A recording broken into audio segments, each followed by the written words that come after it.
Well, how about this for a proposition? How about this? 86 of the best anglers in the business going to a place, starting competition today that has been reliably over the past several years, the singular smallmouth bass beatdown site of America.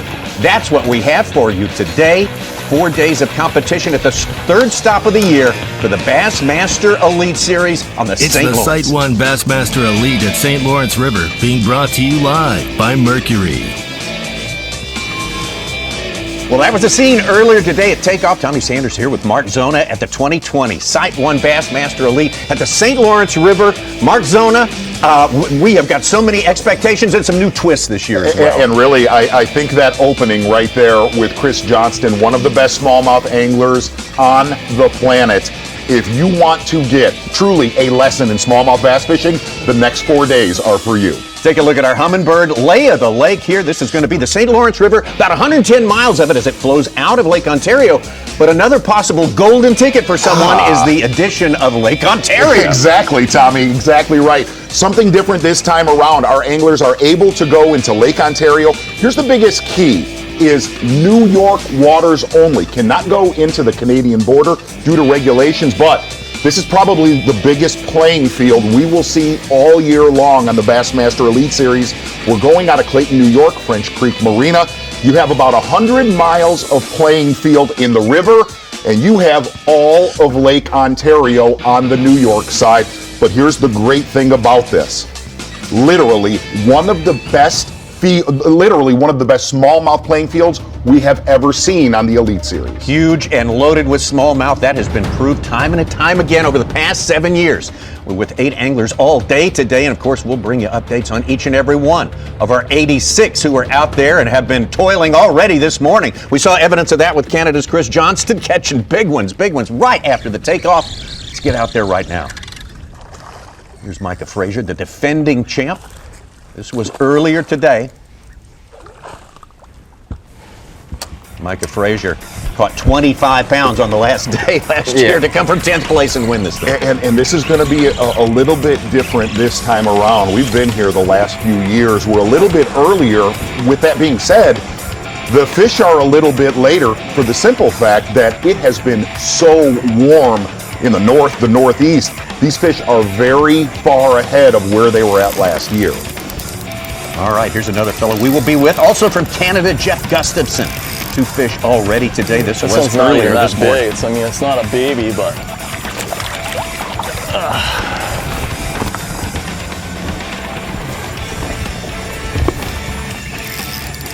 Second-year man, Jeff Gustafson from Keewatin, Ontario. Only about 1,300 miles from here, but he knows this place and he knows his business when it comes to smallmouth fishing.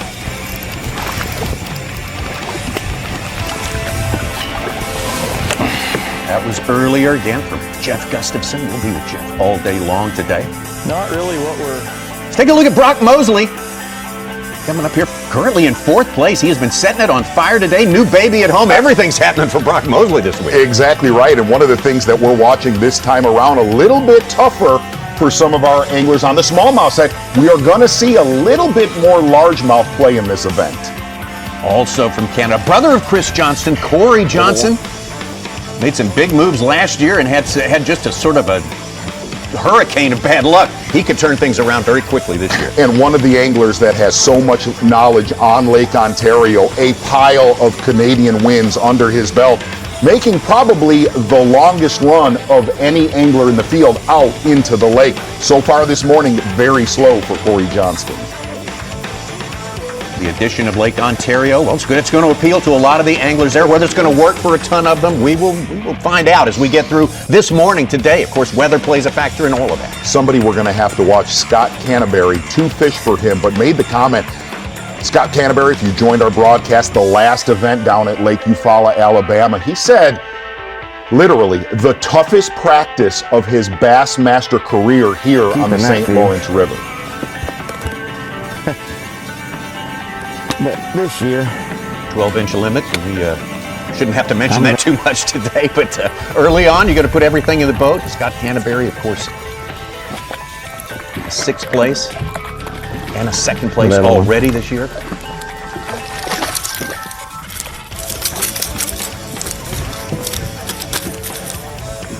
third place last year here on the St. Lawrence. Greg DePalma, 8th place last year on the St. Lawrence, the New Jersey angler. If you look at the dynamic right now with Greg DePalma fishing around a lot of other boats, and when I say around, literally within 10 to 20 feet of other anglers, one of those anglers, your unofficial leader, Chris Johnston in the background. You see Clifford Perch.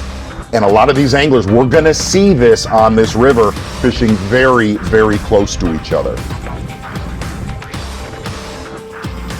Palma did a good job of catching some big largemouth last year as well to help him get that good finish, qualify for the Bassmaster Classic, and took advantage of that, finished in the top half of the field. That's what I'm talking Greg about. DePalma with all kinds of big expectations, the New Jersey angler. Here we go. We saw him first thing in the show. Chris Johnston, man, he's a force to be reckoned with. Led 3 days here last year. Yeah, and here's the scary thing with Chris Johnston. Like his brother, Corey Johnston from Canada, a ton of wins on this body of water. And the scary part about it is, Chris Johnston said yesterday, oh, I'm on him, and I have a lot of spots. But the other scary thing is he made the comment, if I get around 22 to 23 pounds for 5 bass, I'm going to lay off of them on day one. We do not want to see that because unofficially he's about right there. Yeah, we do want to encourage that. We want to see plenty more of Chris Johnston on the way today. Again, he led the first 3 days of the tournament last year, just got closed out at the last minute by Micah Frazier. And what he has shown us today is very, very impressive. Some giants coming in the boat. An angler from Ontario, Canada, just across the border here. 3.5. Oh, we are looking forward to some great things Good today. to be back. Yeah, it's Good great to be to be back, back. It's been almost 5 or 6 weeks since we sort of restarted the season at Lake Eufaula in Alabama. Had a whale of a tournament there, and of course we fully expect to have a whale of a tournament here. That has been the story each and every year since we've been here since 2013. Welcome to the Bassmaster Studios. Tommy Sanders, Mark Zona here with you today. We can't wait to get on with this, and so many things to get solved, to get figured out. Some things we won't figure out till the final day, Z. Exactly, and really one of the biggest dynamics in this tournament right now is that Lake Ontario. So many of our events, all these guys have to stay in the St. Lawrence River, but I truly mean this. If you want to see some of the best fish catching, one of the best bodies of water in the world, the St. Lawrence River always shows up, and, well, for the first hour and a half, it's done exactly that. Yeah, if you're a smallmouth fan, this is the Yes. best proposition you are going to get Yes. all year long. We urge you to stay with us. Got great coverage all day long with you here on Bassmaster Live. Got the full crew in place here.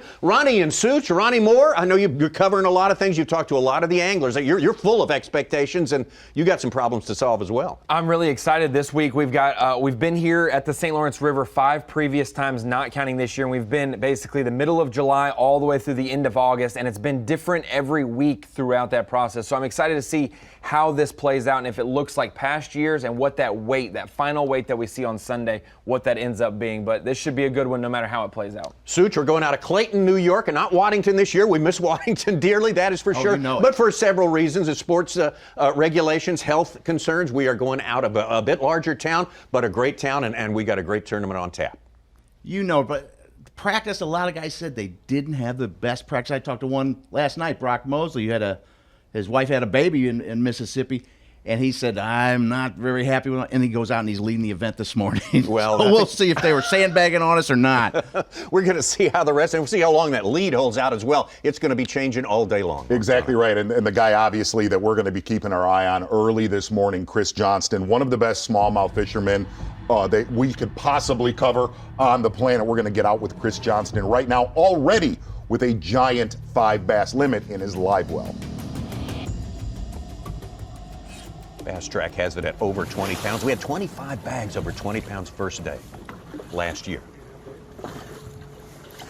We got 5 in the box right now. Probably got about 20 pounds. 2 good ones, 1 4 and change. So I'd really like to call 2 more out on this spot. Sorry, I got a whole bunch of them. I'm looking at them on the Panoptics here. Just dropping down on them. They've kind of scattered here. I decided to start here. I figured it'd be a couple boats here.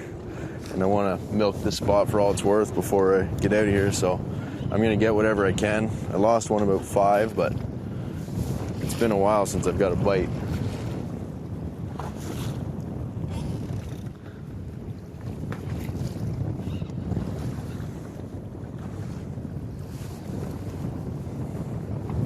Two more good ones, all we need. I'd love to not have to even go to the lake.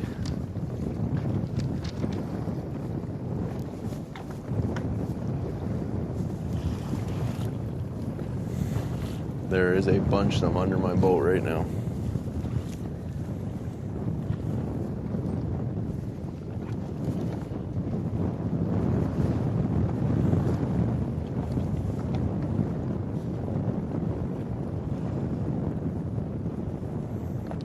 Conditions different every year. Last year he was looking at them. He was looking at spawning fish. Exactly right. Chris Johnston fishing. Let's call it, he's fishing on the front side of an island near the mouth of Lake Ontario. Not going to get real specific. A lot of the locals that are watching this broadcast know that area very, very well.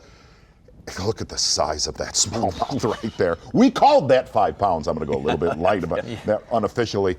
But fishing about 25 to 35 feet of water. And one of the things that Chris Johnston said was there are hundreds in this 100-yard stretch. But one of his fears that other anglers were going to find this area. Obviously, that has transpired this morning. But that is very humbling to be the other anglers around him and watch this guy sack about 22 pounds in the first hour. Yeah, they may need counseling at this point after watching this display that Canada's Chris Johnston has put on. Hasn't been a stellar season so far for Chris. He's struggled in the first 2 tournaments, but boy, he can make it all well with a good 4-day performance here. Again, we're going 4 days, all 86 anglers fishing the first 2. Then we'll start making cuts.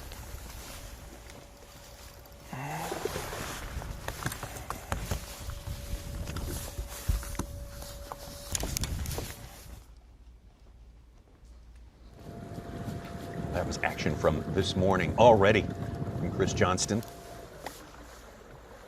We've been out there short of a couple hours.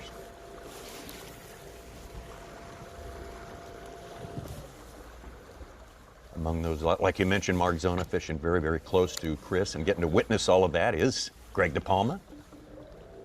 Really made his breakthrough here last year, his first year with the Elite Series.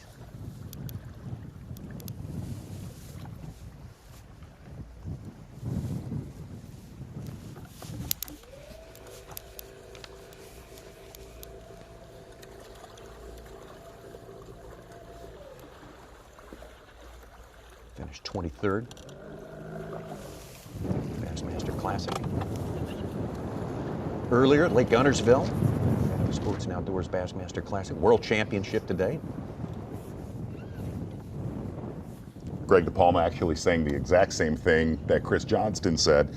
Boy, I hope nobody else found this exact spot right here. And it's not just 4 guys finding the spot either. It's 4 very good smallmouth anglers. So you know it's a good spot as well. Yeah.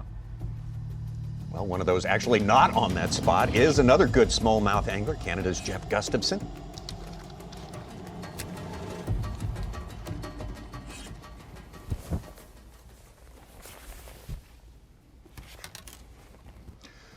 Got to talk to Jeff last night, and one of the anglers that we actually heard probably had one of the best practices, mixing in a little bit of shallow water fishing early in the morning and later in the afternoon.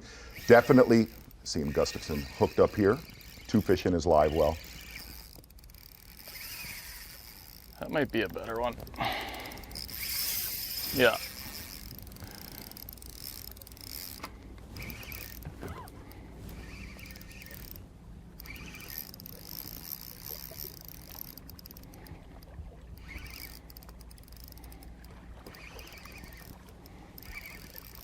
And really with the conditions here,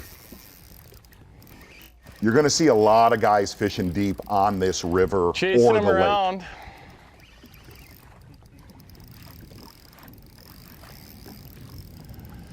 Oh, gets your heart pumping.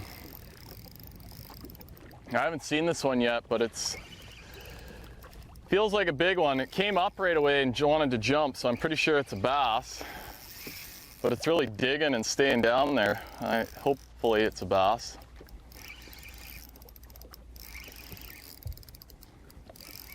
Oh yeah, that's a big one. That's the kind we want. Nice. Woohoo. That's a St. Lawrence River 5-pounder, baby. Yes. That's more like it. Live with us.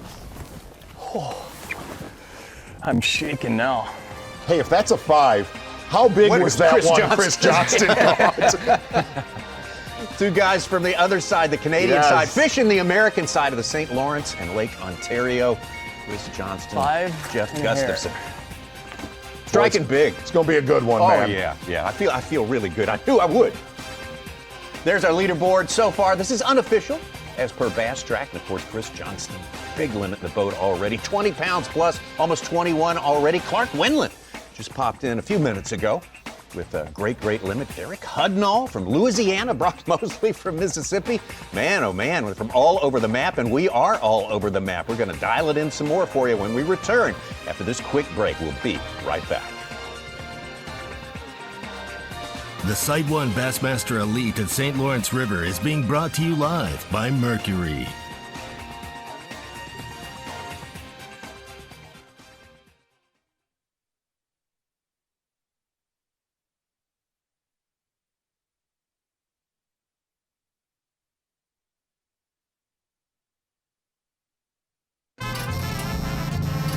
What do a taco and a taco truck have in common?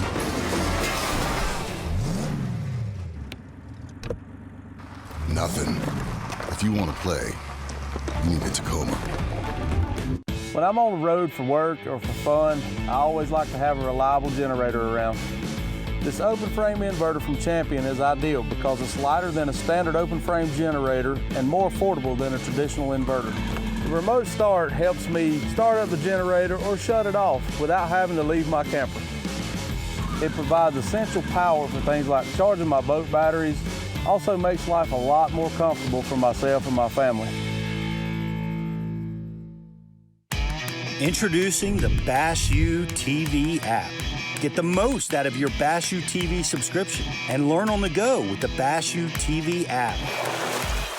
Unlimited access to 700 plus training videos. Multiple new releases each week, including seminars, on-water videos, live shows, interviews, and other original content. The Bass U TV app. Never stop learning. Pre-collision system, standard, on the 2020 Tacoma, so you can go from one epic playground to the next. If you want to play, you need a Tacoma.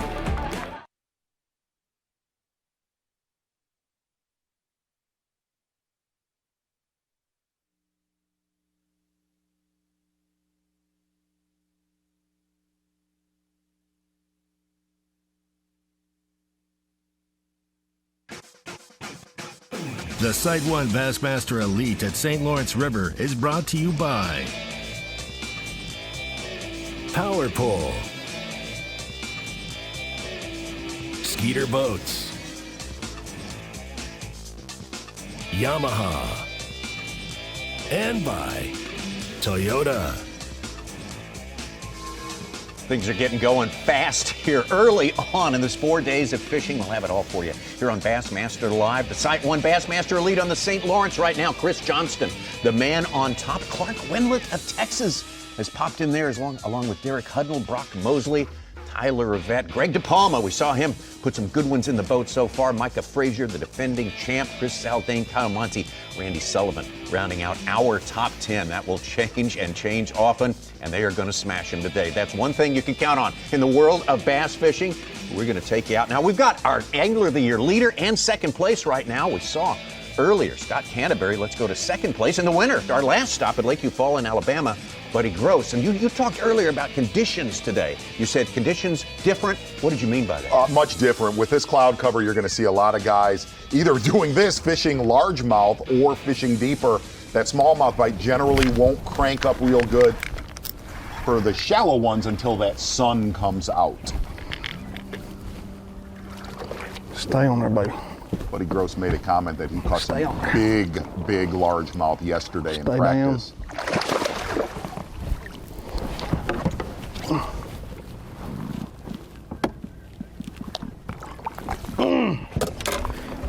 That'll be a good. Whew, she barely was hooked. We'll take her. I'm a largemouth fisher. What am I doing out there? That's a good one.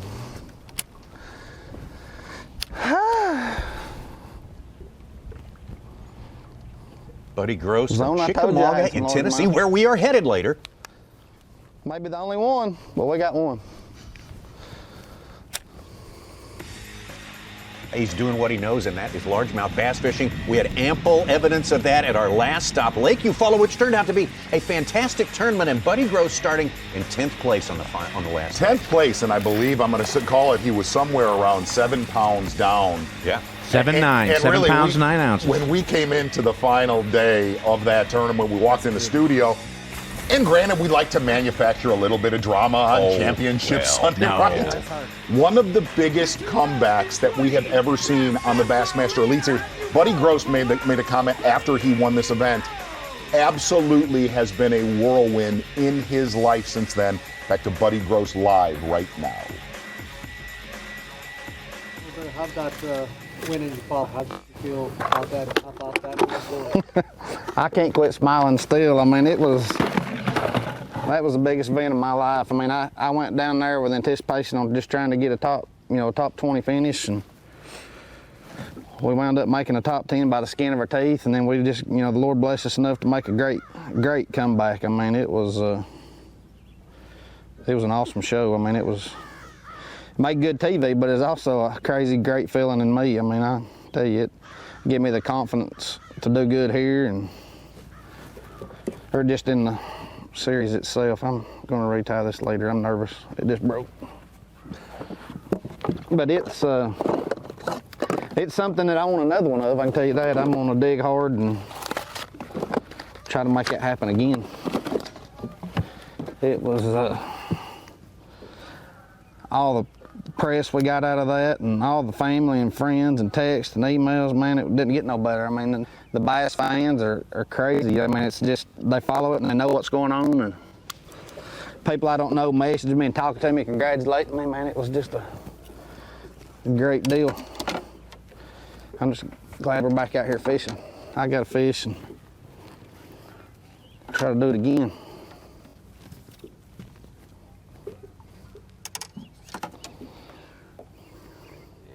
Just left you.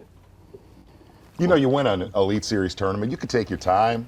Sure. Tying on leaders. Retie, whatever you like. Whatever. He's earned it. He's top 12 at the first stop of the year. It's all good. It's all good. Got himself a win. He's second place. A rookie in name only, but a legitimate rookie here, and he's leading that race as well. Now B&W Trailer Hitch is on the line. A little bit of extra coverage here from the man, hey, we've been seeing him all day coming up on the leaderboard, Brock Mosley, Mississippi. And Brock, I know you got a lot on your mind. Thanks for spending a couple of minutes here. If you can, talk to us about what you've been doing, how it's gone for you so far today, and what stood out in your mind.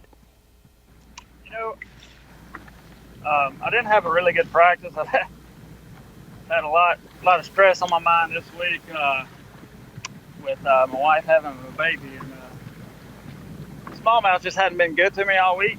I have caught some good ones, but one day in practice I got so stressed out and irritated trying to mess with the smallmouth that I decided to come to the bank for a couple hours to clear my head, and I ended up with a really, really big sack of largemouth. So I figured I'd come get me a solid start to the day, 17, 18 pounds, and then go try to upgrade with a few smallmouth throughout the rest of the day. So off to a pretty good start. I got one really, really big largemouth. What I'm doing, I have to kind of keep in my head, how much fish I want to use and burn through before I go smallmouth fishing. So I figured when I get to my smallest one being 3 pounds is when I want to go back offshore and smallmouth fishing the rest of the day. Well, Brock, congratulations. That second child, that new daughter just couldn't wait. She had to get into this world and maybe see you do well on the first day of the tournament. You are juggling a lot of stuff in your mind this week. Yeah, it's been stressful, you know, and you know, you always hope for the best, but you know, you always think, you know, what could go wrong, and I'm, you know, 1,000 miles away, but you know, everything turned out great. Mama and baby are healthy and happy, and that's the most important thing, you know, to me right now. And I figured, like I said, I'm coming up here largemouth fishing right now, and I figured it'd be a great way to clear my head and get a few fish in the boat and kind of relax the rest of the day. But I will say today's a little less stressful than yesterday was, or the days prior to this. So everything's all good now.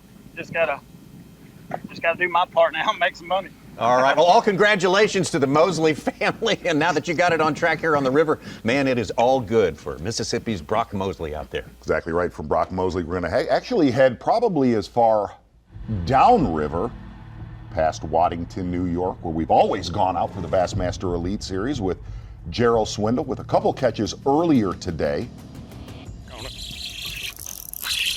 Little guy.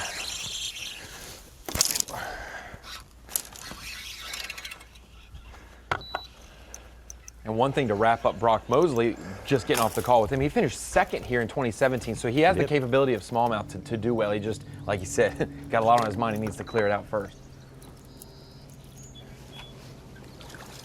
He ain't no groaning, but hey.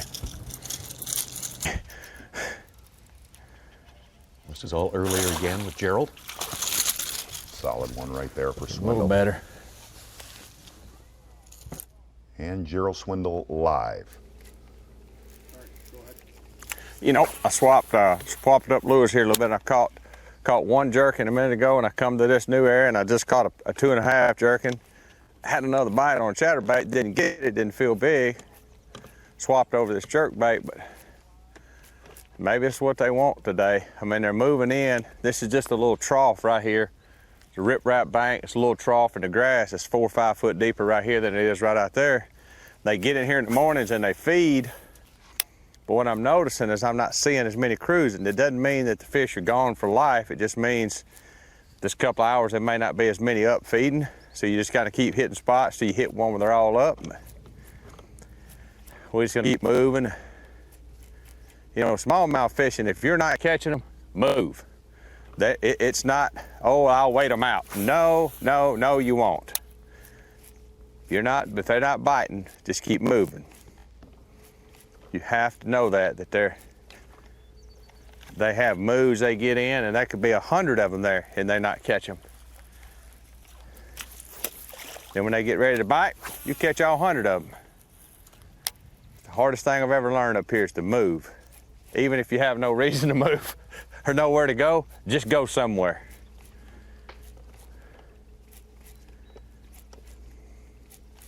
This little backwash area right here should be another bite right here. Notice I'm kind of throwing out over this sand now just to check them, see if there's any out here in these deeper sandy holes.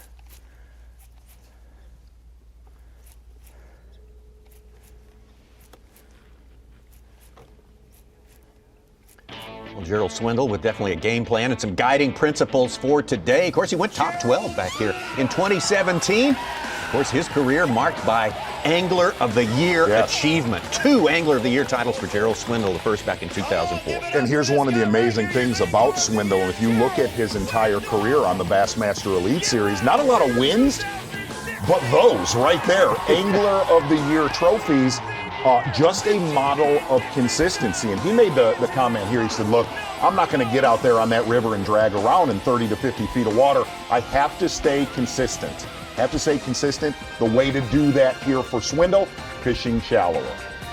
Take a look at our Bassmaster Angler of the Year, that AOY leaderboard for 2020. And of course, Scott Canterbury, whom we have visited with, spent some time with Buddy Gross, the rookie, in second place right there. Those two separated by only 4 points.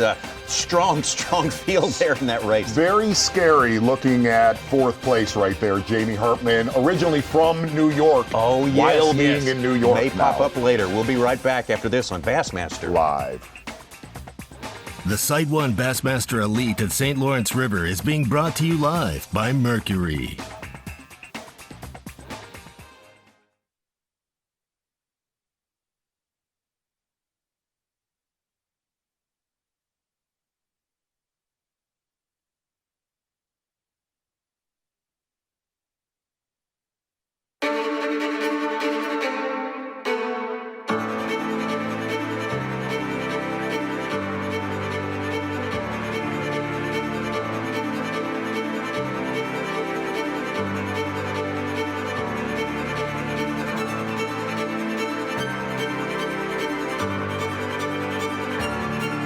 You don't know their names yet, but you will. It's been said that a bad day of fishing is better than a good day at work. Getting you to that fishing spot is key, and Bully Dog gets your truck road ready. No matter where, we give you the horsepower and towing torque right when you need it. We make getting there better. Make your ride a Bully Dog. At Mercury, we invested thousands of hours of engineering manpower so you can enjoy hours and hours of untapped horsepower. Introducing the all-new V6 Mercury Pro XS. Light, quick, efficient. Mercury, go boldly. At Mercury, there are no limits to what we'll do to make sure you have no limits either. Introducing the all-new V8 Mercury Pro XS. Light, quick, efficient. Mercury, go boldly.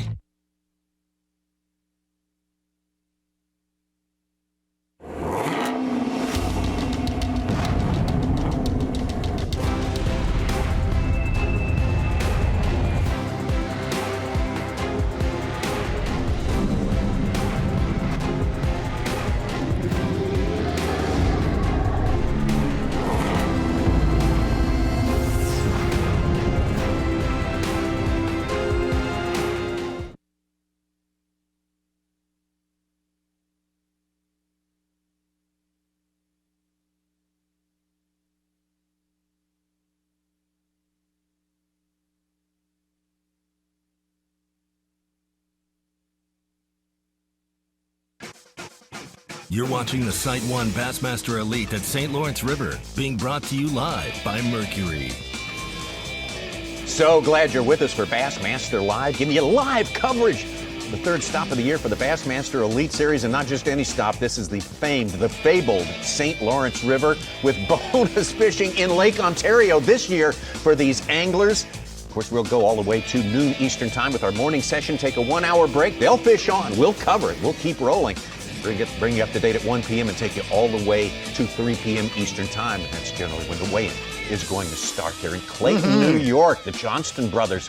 Chris Johnston has been one of our big studs so far today, but Corey Johnston is almost in Buffalo, yeah. New York. No, in all honesty, Corey Johnston on the face of Stony Island, so many tournaments, a lot of charter boats out in that area. We're going to be able to talk about that the next 4 days, too. Okay. But here's what the dynamic is. Looking at the two Johnston brothers from Canada, both of them fishing very close to the lake or out in the lake, exactly where they cut their teeth growing up. Well, Craig Lamb, one of our team of reporters out on the water today, talked to both of them, and it's a big deal for them that the Canadian waters are off limits. Definitely. A lot of their wins throughout, their late teens and early 20s have come out into the Canadian waters. See Chris Johnston hooked up here. But the other side is a lot of this field does not have knowledge of Lake Ontario because all of our tournaments have been in the St. Lawrence River, which gives these two a distinct advantage in that region of this body of water. And Sunday and Monday's practice days, weather, the 30 to 40 mile an hour gusts made it hard to even fish. Great point. So that's 2 days that the field couldn't go and survey efficiently out there. Got Chris hooked up here.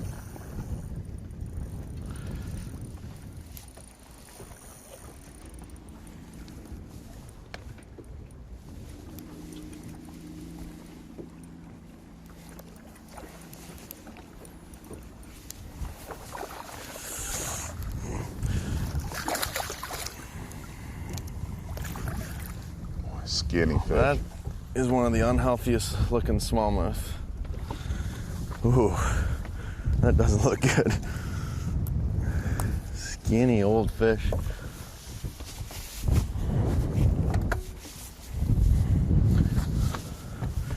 Trying to do a little culling here.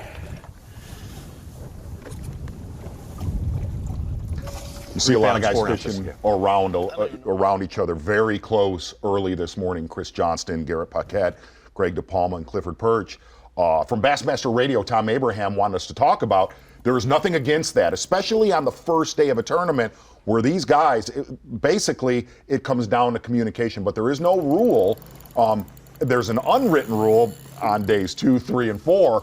Don't come in on a leader. But obviously, these guys found the exact same school of smallmouth. And they could have found completely independent with no Absolutely. knowledge of the other being. This is the first time they're getting to eyeball each other on the spot. A little breakfast buffet there. Brock Mosley, 4.5 pounder. He's up to 18 on the day.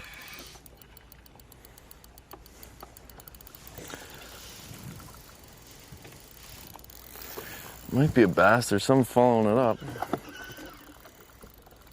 You talk about Brock Mosley, and we saw Buddy Gross fishing largemouth. That's the St. Lawrence River of old. Seeing guys catching largemouth and good ones.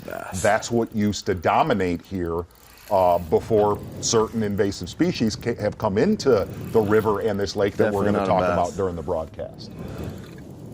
Like a 12 to 14 pound bag of smallmouth back in the day was great. We've been here like 19 times, and like only the last 7 have been smallmouth Sure. events. Everything else was large. I was in those tournaments. Big walleye for Chris Johnson. That might be the biggest walleye I've ever got. Holy. Well, I mean, that'd be some good eating right there. Big old walleye. Gosh, that's a good one. I would knock the side off of that thing.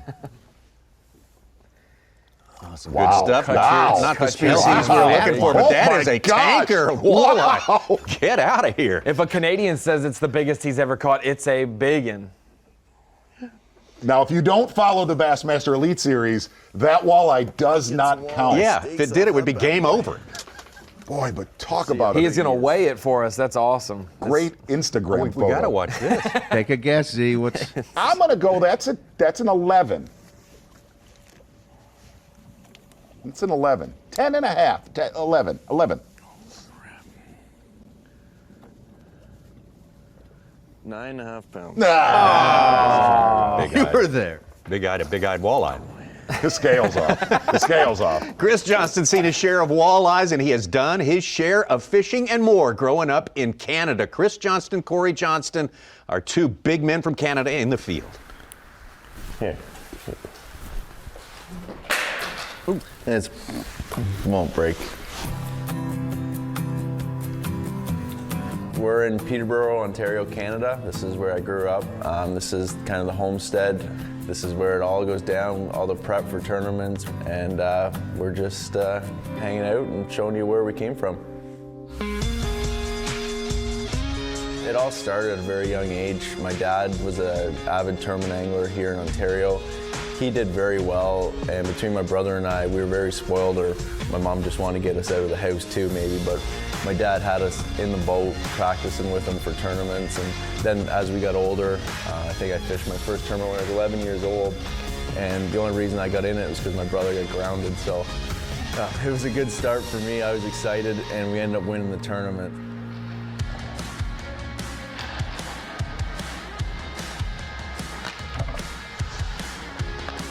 Growing up in Canada, we're very fortunate. Hockey's a big passion of ours. We could be sitting in the garage one day, kind of playing around with fishing tackle in the garage, and then decide, you know what, let's get a game of hockey going. And we got some nets back. We dragged the nets down to the pond, and in about 10 minutes, we're on the ice. We're playing pond hockey.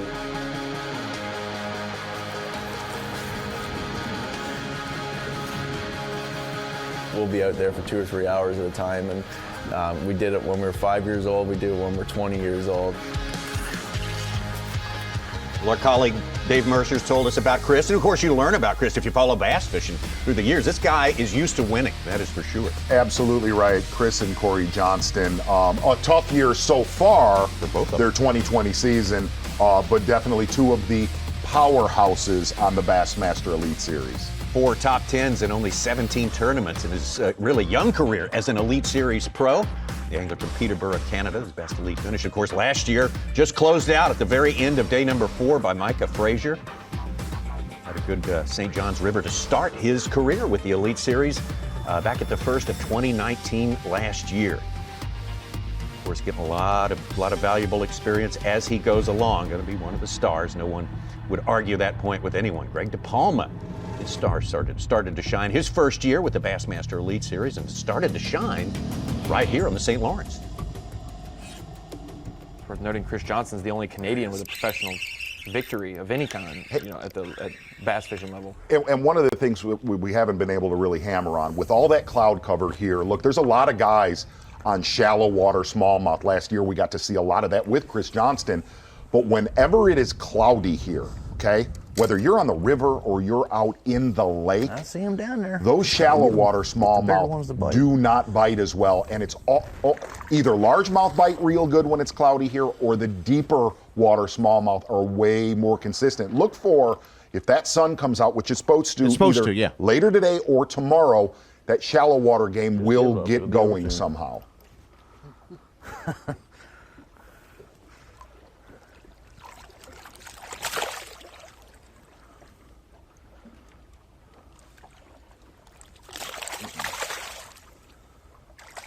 Hold still. And they're eating good. This thing's fatty. Little guy got fat. He wasn't coming off. That Hayabusa's got him, boy.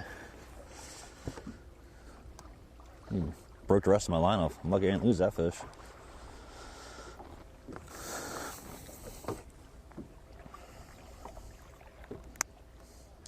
Retie that one. Small one, but it's a fat little guy. It's number 5, I believe. Z, you said it. Those shallow smallmouth are harder to bite in the clouds.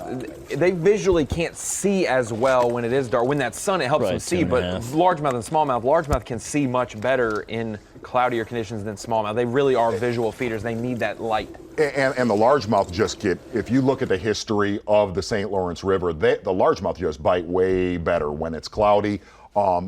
But there's been so many tournaments here that guys want to fish shallow for smallmouth when it's cloudy, and you will get burned.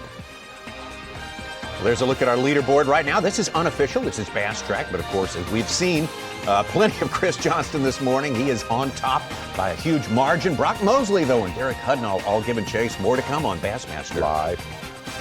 The SiteOne Bassmaster Elite at St. Lawrence River is being brought to you live by Mercury.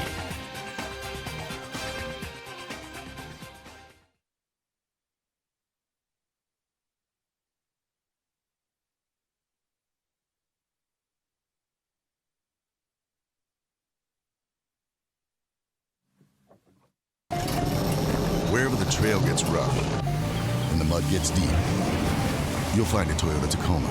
It's the best-selling compact pickup in America for 12 years, and it's not because we baby them. If you want to play, you need a Tacoma.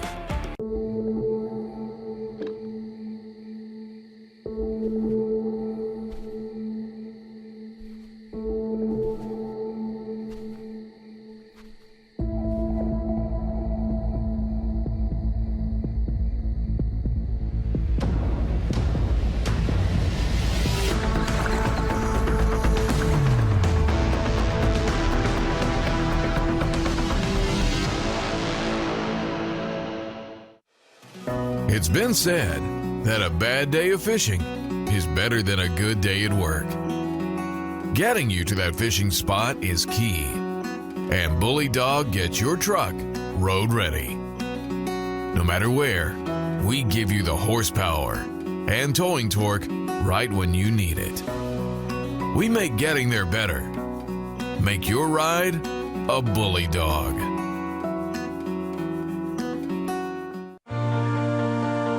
Your time on the water is precious.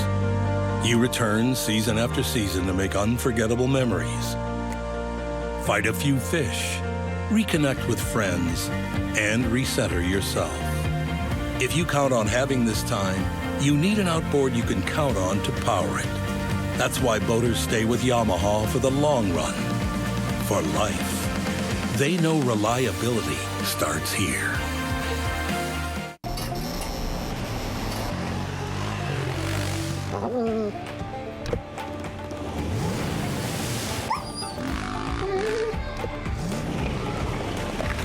If you want to play, you need a Tacoma.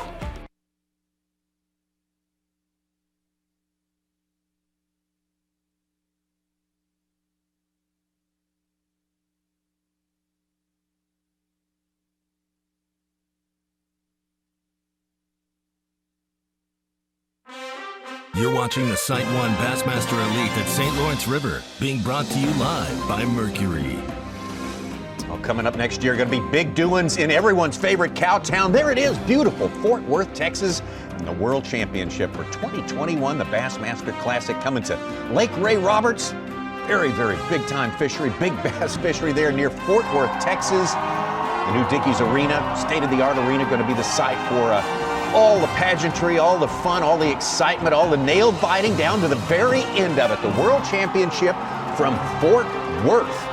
That is coming up in 2021. First time ever from Fort Worth. Well, we can't wait for that. That is going to be good stuff. Texas, as always. We're going to make it to Texas this year as well, Yes. a little bit later on. And another big weight tournament. Oh, yeah. It could be Yes. a really good big weight tournament. Can't wait. The great town, Fort Worth. If it's on your bucket list, going to the Classic, that'd be a good one to sign up for. Make your plans right now. Let's get back out onto the water with a man who has won that there Bassmaster Classic back, not so many years ago. Our own Davey Hite. He knows what it's like to hold that World Championship trophy. And we voted him our MVP in coverage last time at Lake Eufaula. Saved us. Oh, he saved us. He sniffed out the big story of the day, big story of the tournament. And Davey, what have you sniffed out for us today? Well, I've been fortunate enough, this is a huge fishery, obviously, with the St. Lawrence River, and now this event opening up Lake Ontario, the U.S. side of Lake Ontario. But I was fortunate enough to hunt down Chris Johnston. I had to move away from him just a little bit to get a little better service, but the group of fishermen that found that school of fish, it's absolutely incredible. If you've never been to the St. Lawrence River, we've got about 100 miles, 90 miles or so of huge river to fish, along with Lake Ontario, the U.S. side, and for 5 of the best anglers to find that one school of fish is absolutely incredible. If you think about it, for them to find that group of fish in only 2.5 days of practice is absolutely incredible. But here's what's even more incredible, and I've been there. Not that these guys are doing anything wrong. They're all good smallmouth fishermen, but Chris Johnston was showing them that he had a few tricks up his sleeve when they were on that group of fish. But here's the one thing that I think this tournament is going to be so interesting. Number one, we're here a little earlier than we normally are, but the water temperature, I don't remember seeing 74, 75-degree water out on this main river. The water temperature is really high. It's beautiful here today. It's cloudy. It's supposed to clear up a little bit, but, upper 70s. But they've had high temperatures here the last few weeks, so I think that's going to maybe slow down the smallmouth bite. And when you say slow down, we've already got 20 pounds on the leaderboard, so it's still going to be great. But for the first time in a long time, and I know you'll remember this, C, I think largemouth could be a player this week. Why do you think largemouth can be a player when, if somebody's just joining this broadcast, traditionally they are a non-factor throughout a 4-day event? Yeah, they really have been over the last 10 or 15 years. Remember, I started my career here back in the early mid-90s. The largemouth were always a factor. You didn't know which one was going to win. There's still huge smallmouth here. The largemouth just have not received the pressure, and the average size of those largemouth, because they haven't received the fishing pressure, has increased. The higher water, which gives those largemouth better habitat up shallow, the vegetation, the reeds, the cattails, the milfoil, all that stuff, good habitat, the higher water, less pressure has all helped the largemouth population. And the warmer water temperatures has really, in my opinion, scattered out the smallmouth. I think we'll see anglers catch a smallmouth, especially when the sun comes out, from 5 feet deep to, I've seen some anglers fishing today already, 45 to 50 feet deep. So when you talk about trying to cover that big of an area of the water column from 5 to 50 feet, those smallmouth really, really spread out. And they're not biting real aggressively, too. I've talked to a lot of the anglers that really have to use their electronics and stay on those fish and just keep a bait in front of them for a long time to get those fish to bite. Where when those smallmouth are aggressive, you see on your graph, when you're dropping the bait down, they come up and meet that bait. It never makes it to the bottom. That hasn't happened so much this week.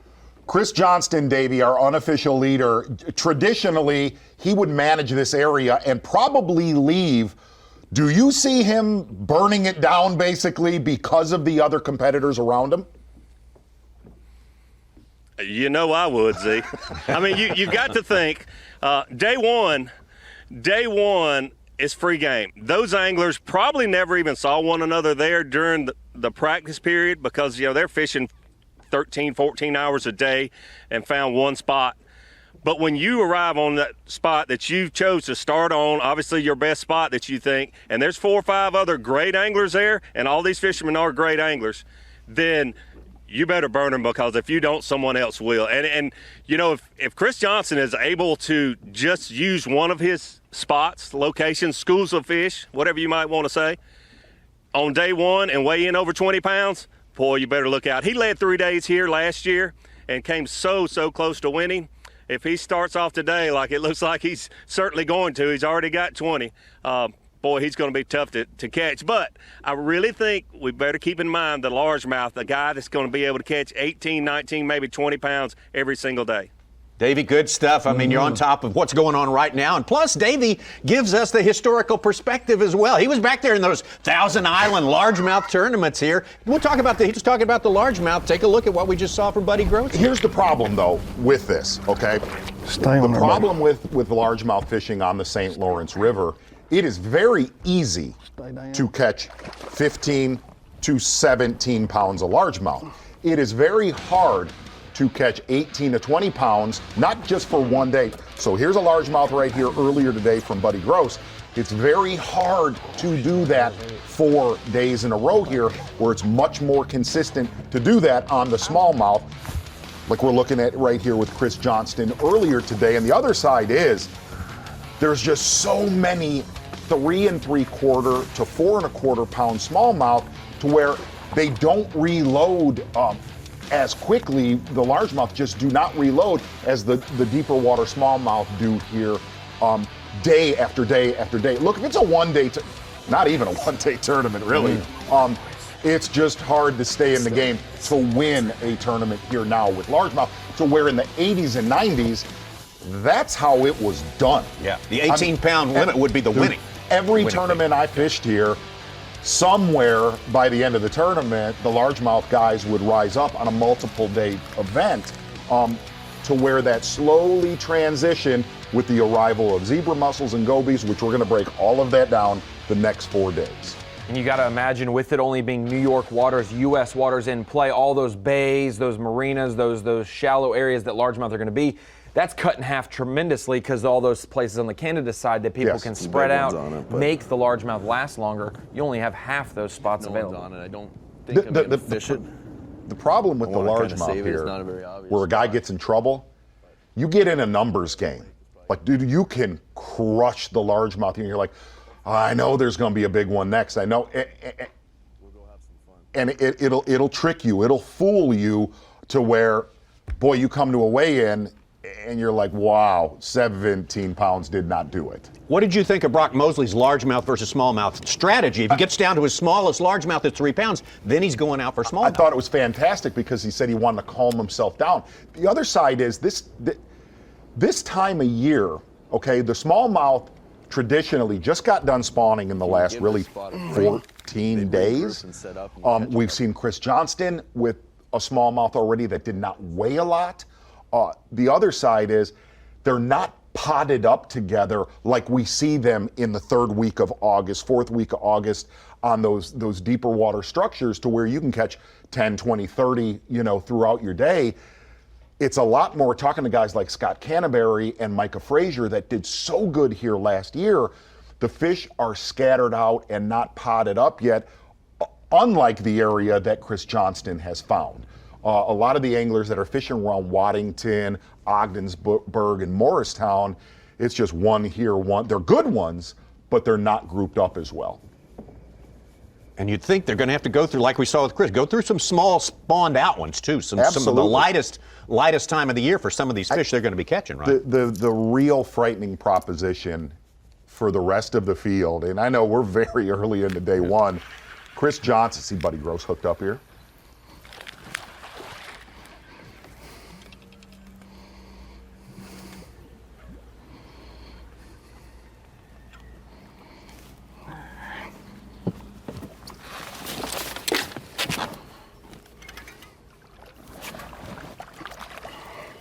Ain't much. The one I got.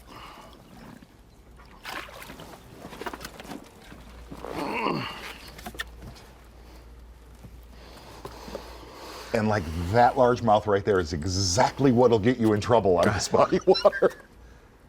Pound and a half. So beware of numbers. Although numbers of smallmouth, what won it last year for Micah Frazier, caught more numbers than anyone else. So two tails, a largemouth tail and a smallmouth tail we're following here. And I got to go back to what we talked about earlier. We have Chris Johnston unofficially at about 20 to 21 pounds. I think he's a lot more than that. Okay. A lot that more one than we that. saw was just enormous, just an absolute freak of nature. Buddy Gross going largemouth all the way. He is the most recent winner on the Bassmaster Elite Series. This is our third stop of the year. Everything's going a little bit later, but we hope to get our whole season in before this 2020 is all done. Chris Johnston over 20 pounds, significantly over 20 pounds. If Mark Zona has his guess right there, Brock Mosley right behind. Clark Wendlandt of Texas making a move up. Clint Davis of Alabama has moved up into the top 10 along with Brandon Card and Jeff Gustafson. Plenty more action going on, so many stories to follow. We're going to take a quick break and be back on Bassmaster Live. The SiteOne Bassmaster Elite at St. Lawrence River is being brought to you live by Mercury.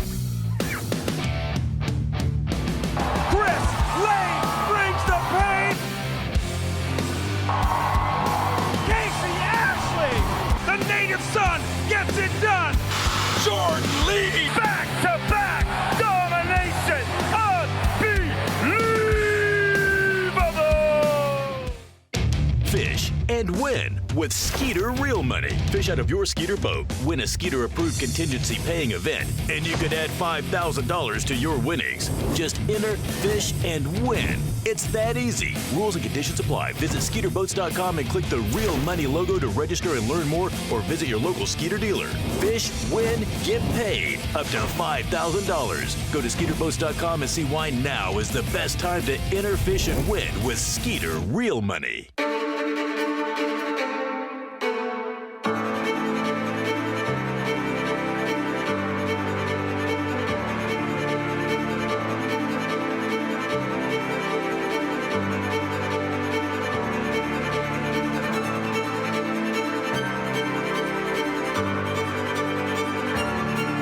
You don't know their names yet, but you will.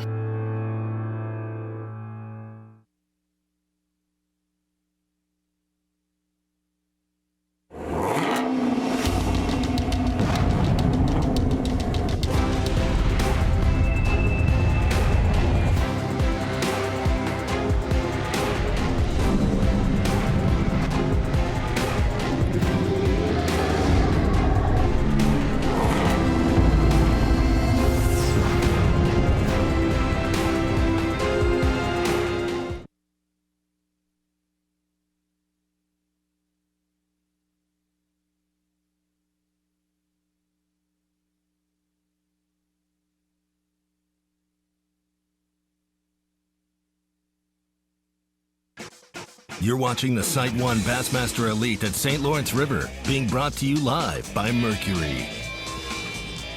What a pleasure it is to be enjoying live sports on this day. I think some other significant sports are going live starting today as well. More essential intel on that a little bit later. But, hey, we got 4 days of live coverage here for you on Bassmaster Live.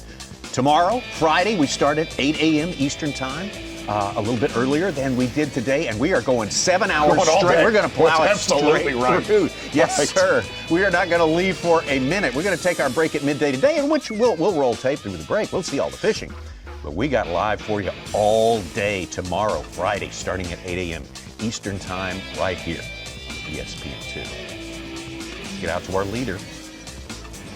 Leader since really first bat out of the box this morning. First 4 minutes of the event, Chris Johnston.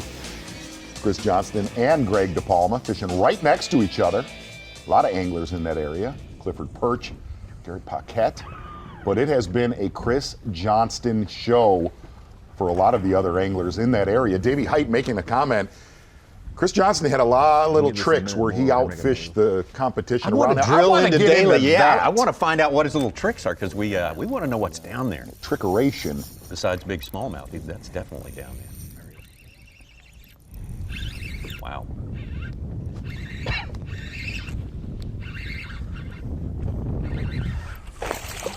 Oh, man. That's a good one. Greg DePalma.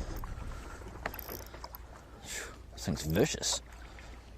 What did you eat for breakfast this morning besides a flatworm?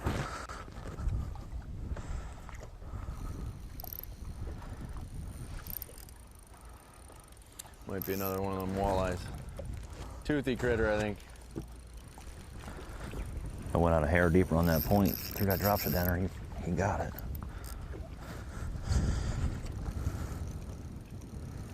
It's not a giant, but it'll definitely help.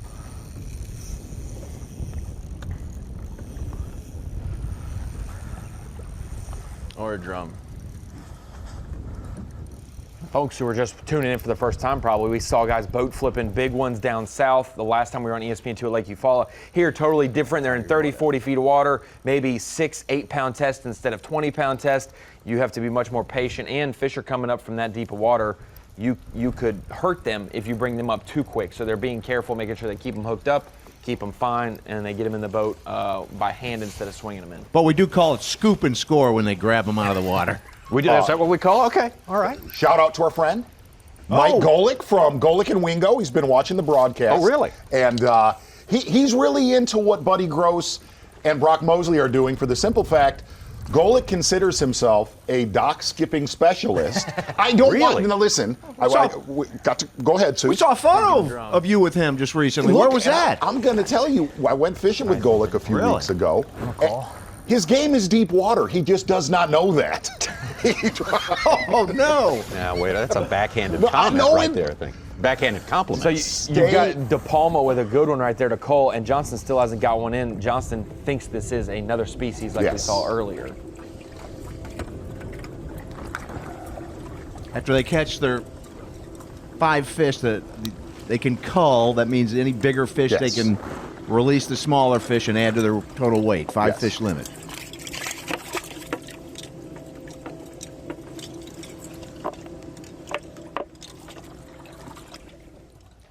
I thought Golick had skills, Z. No, he does. Deep water, I mean, that's his game. But he's drawn to the bank, I notice. He's drawn. Who isn't? In many different ways. Are you trying to send him a message here? Listen, I'm going to try to get him as a guest analyst at our Classic next year. I was pounding him when we were out on the water together. Wrong species right there for Chris Johnston. Not a good one. Everything he's hooking, though, is big, it seems, That's no matter what species. Big drum right there for Chris Johnston.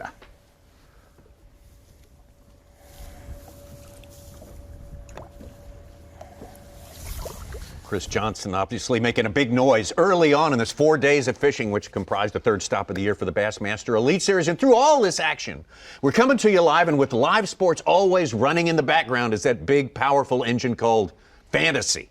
And the young man who is in charge of that engine right now, right here in the studio, there he is, ladies and gentlemen, Ronnie Moore at the Screen of Knowledge. The Screen of Knowledge, bringing a little bit of Rapple of Bassmaster Fantasy Fishing. And if you're just joining us for the first time with our Bassmaster Live production, fantasy fishing is similar to fantasy football, except there's 5 buckets, and you pick an angler based on how they've done this season. They're in bucket A, which is the top bucket, or if they've struggled, they'll be in the bottom bucket. And this week, we've got a lot of really great anglers that are high percentage picks, the guys who are picked the most. We mentioned it earlier, New York's Jamie Hartman.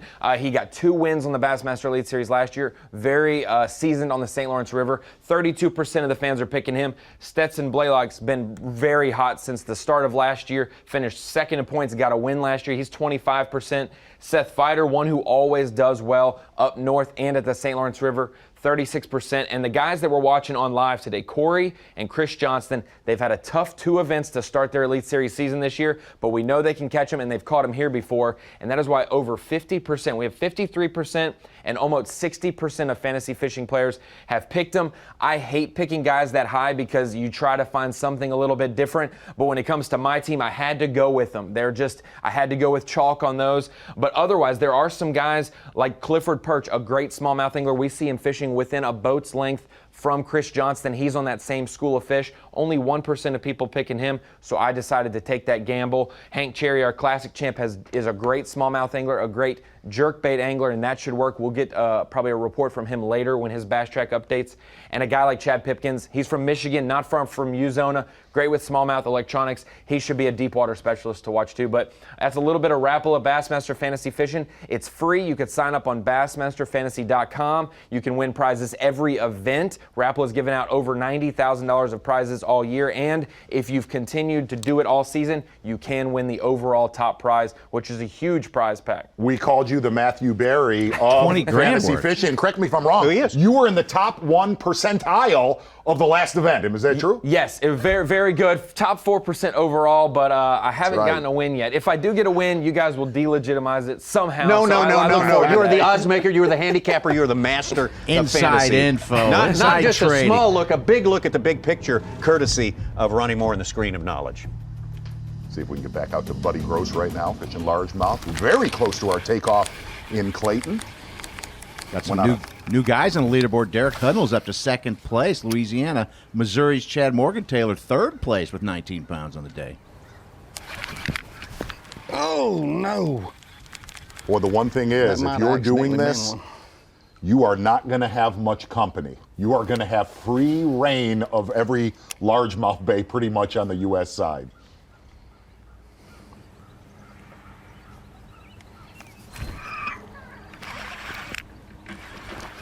Mm-hmm.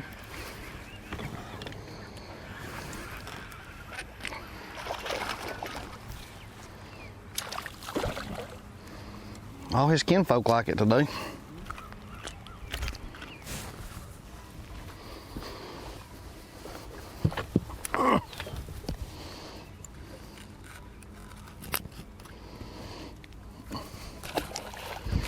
I hope you're right. Bad day. I'd hate to go in with 4 and I throwed back keepers.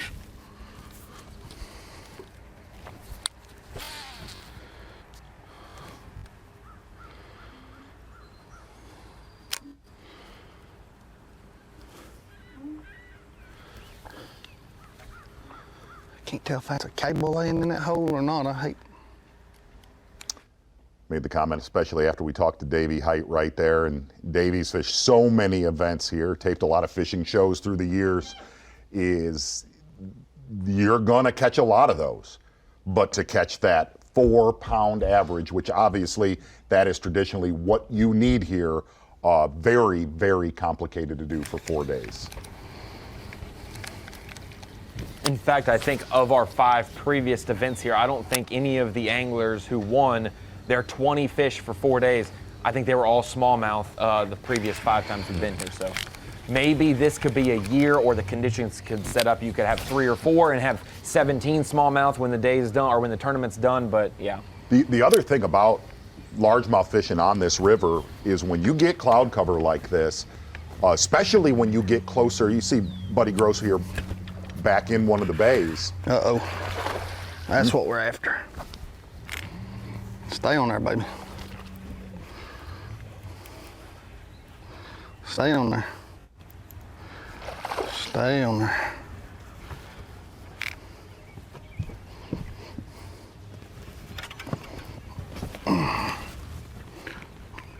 Come here.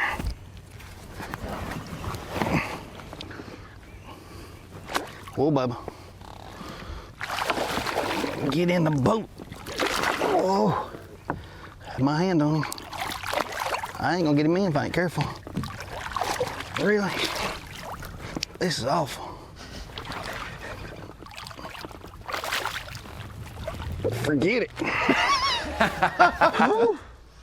Made me nervous. Made me nervous. My daggum arms ain't long enough.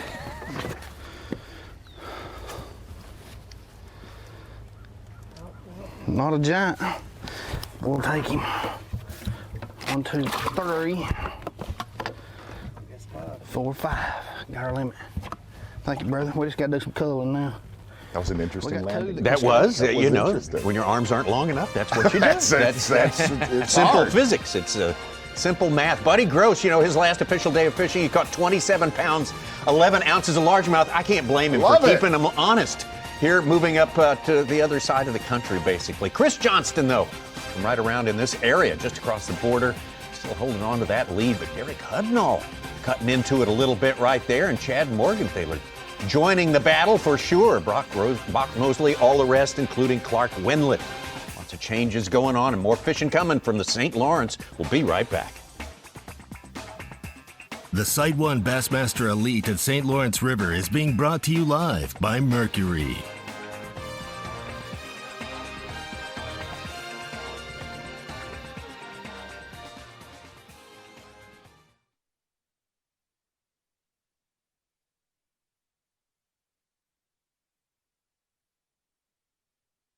I'm pro angler Andy Montgomery.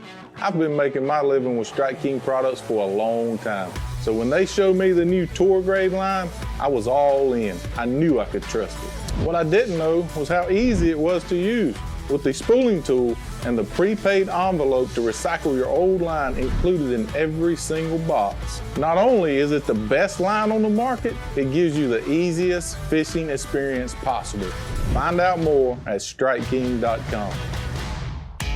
Introducing the Bass U TV app. Get the most out of your Bass U TV subscription and learn on the go with the Bass U TV app. Unlimited access to 700 plus training videos. Multiple new releases each week, including seminars, on-water videos, live shows, interviews, and other original content. The Bass U TV app. Never stop learning. In the wild, nature dictates that when it's time to eat, animals will instinctively find and devour the meal that satisfies them most. In the water, Berkeley Powerbait's scientifically proven formula triggers the natural predatory instinct in bass. Now available in a plethora of shapes, sizes, and colors. Berkeley Powerbait. Fish bite and won't let go.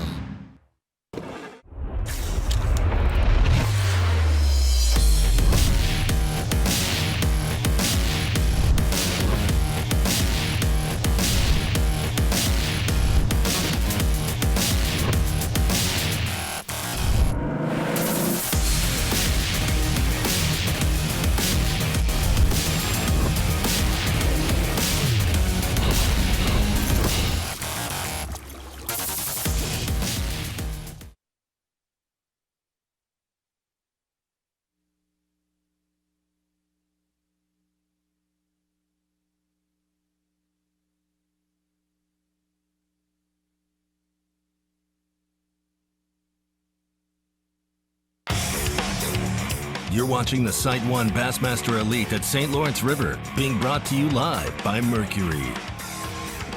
Third stop of the year for the Elite Series here. Let's take you back to 2019. A year ago, this very event at the St. Lawrence River. It would be the fifth time the Elites had been here. A field of 80 plus arrived here on the scene. And the look of the leaderboard was much similar to what early on day 1, 2, and 3 to what it is today. And really, it was a shallow water display from Chris Johnston. almost the entire event. We kind of watched going in the final day. We thought Chris Johnston would put it away, but guys like Scott Canterbury, really throughout the field, guys like Micah Frazier, that deep water bite almost got better as the tournament went along. And you got to think Shane LeHue was doing great right there with him in that shallow area. It's hard to make that last. Divided a lot of fish. Yeah. Yes. Go ahead, Tommy. Well, Chris Johnston went into the final day with the lead. It was really his to win or lose at that point. And catching incredibly, looking at a lot of them, spawning fish this late in the year. Very different conditions from this year. Really interesting to see how many fish were up shallow in that tournament for Chris Johnston. But, as you say, Ronnie Moore, dividing them with another angler did not help him out. Micah Frazier, all through the tournament, the guy who was catching the numbers every day, each and every day. And he held serve, 20 pounds, right thereabouts, each and every the first 3 days. But he turned on the jets on day number 4. Exactly right, fishing around Ogdensburg. And he said, this time around, though, look, I'm going to make my way to the area I won. I'm not sure if that will burn me, but this time around, he said, fish way more scattered out from Micah Frazier. In that final day, he caught a 514. Told me that 98% of his fish were in the Canadian waters that are off limits this year. So he's said, I'll just find another area, I hope, that holds the big fivers. That was the first win for the angler from Noonan, Georgia. Coming into his own in 2019. It's 2020 this time. Exceed last year's winning weight this one, or no? Boy, say I don't you, know. Tommy Sanders. I say no. I say no because, as you pointed out, and I think others have mentioned, they're not as fed up big, weight-wise, these smallmouths. Some of them are done with their spawning time. I go yes. You go yes. I go yes. I think so as well. Yes. Take a look at 10th place, Buddy Gross. Sticking with the largemouth. Got to see one earlier.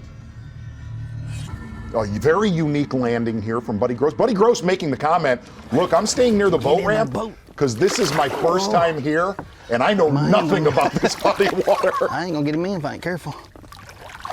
Really? This is awful. Forget it. Oh. Made me nervous. Made me nervous. My daggum arms ain't long enough.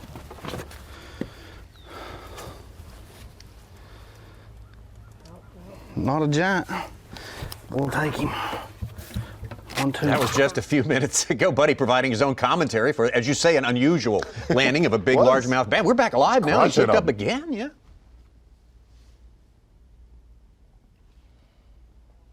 Good one right there for Buddy Gross.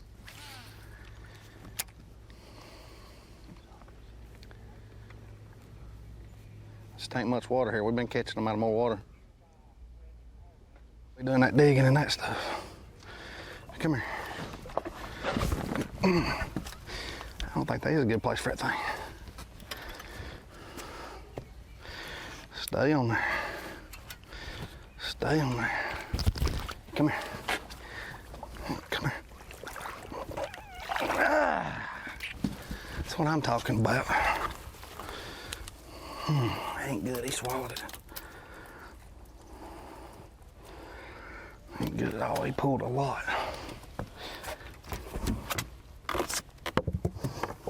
Last fish got him in the top 10, and this one will cull a 1.5 pounder. As we mentioned, it's a guy who doesn't even know anything about this place. This might be a good way to save some points for him being in the top 5 Angler of the Year. And one of the things I said about this largemouth fishery, a lot of our friends, guys like Pete Glusick from the Bass University know this too.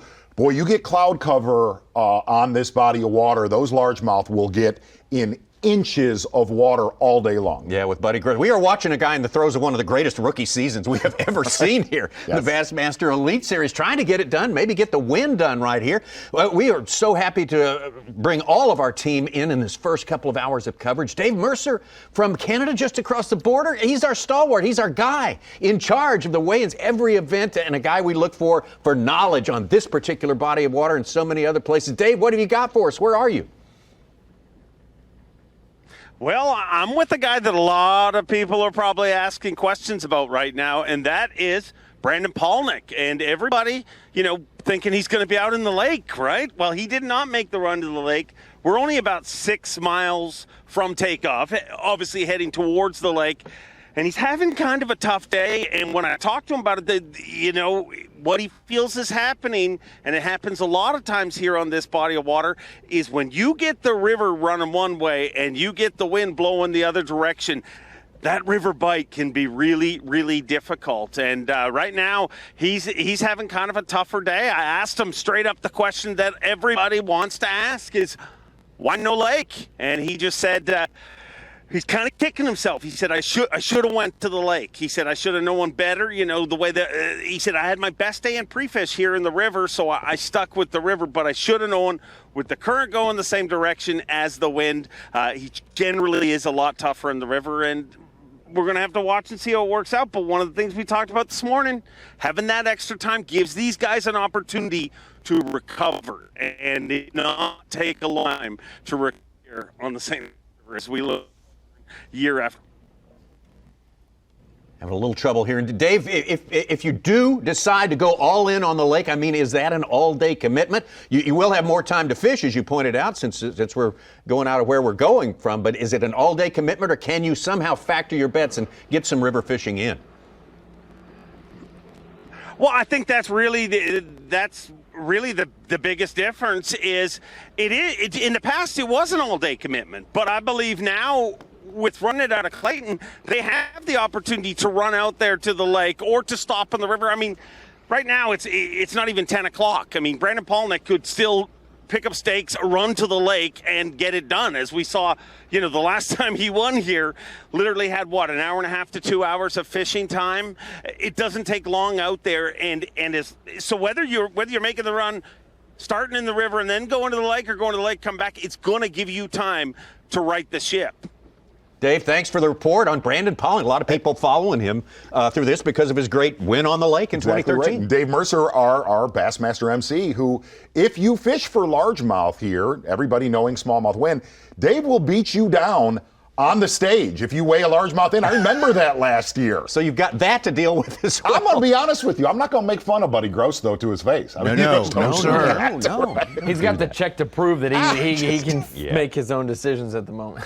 Yeah, he's making the dream come true right here. You got to interview Brandon, speaking to Brandon, here in the studio a week before last, and relive that 2013 episode. He probably regrets that I asked him to do that, because at the time that I asked him to relive his 2013 win out in the lake was off limits to the anglers, and then a few days later they're like, oh, the lake's in play, and it's like, oh, we just gave away all his secrets. So, and if you're just tuning in to our broadcast, this is the first time in several years that the Lake Ontario has been open. Number one, as you said, Ronnie, throughout practice when these guys were pre-fishing, they had 3.5 days to pre-fish.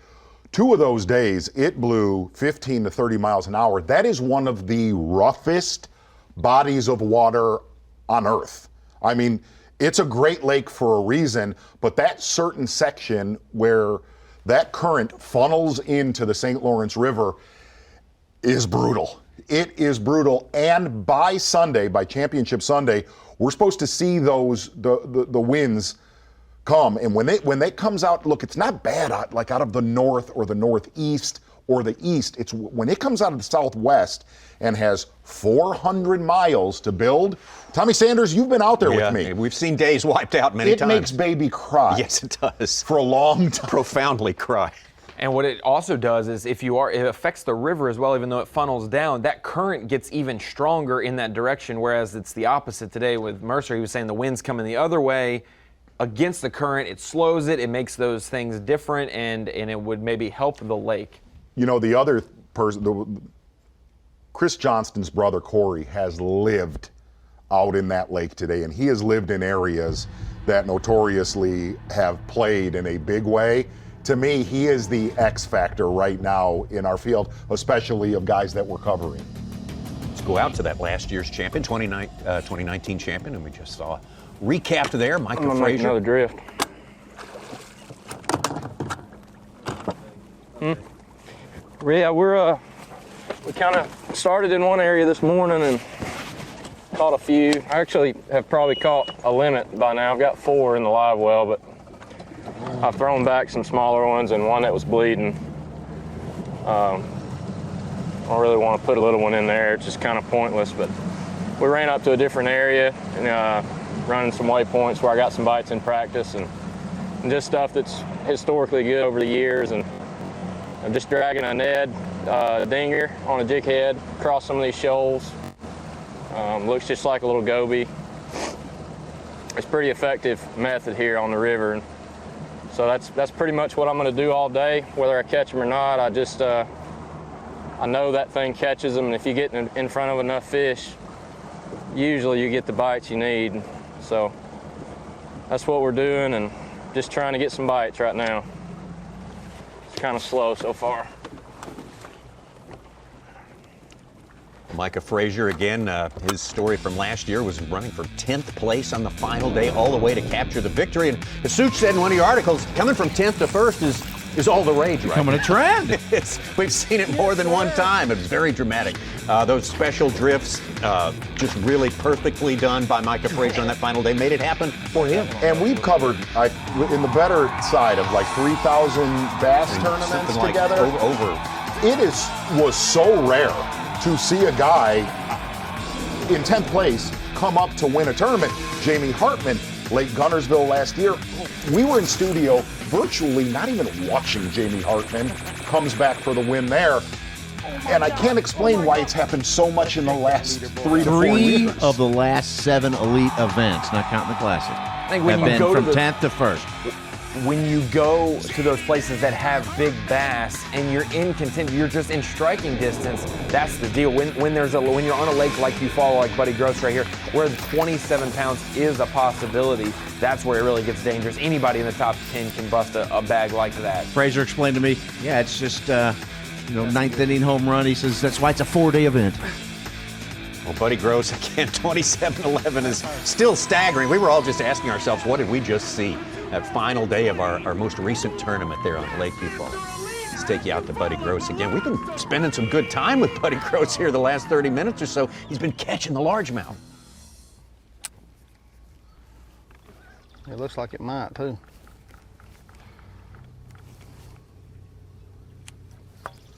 Boy, that just looks like frog water right there, doesn't it, Ronnie Moore? It does indeed. Well, I think in college I drank some frog water. Buddy's got him right where he wants him. He's in 10th place right now. One thing you were saying, Zona, you're not going to see a lot of anglers in your areas, no company, but in the afternoons you might see those lines going through the grass, those frog lines, or knowing that people have been there. It'll almost look like a pike. I hope it ain't. It ain't. It ain't big, but it'll cool.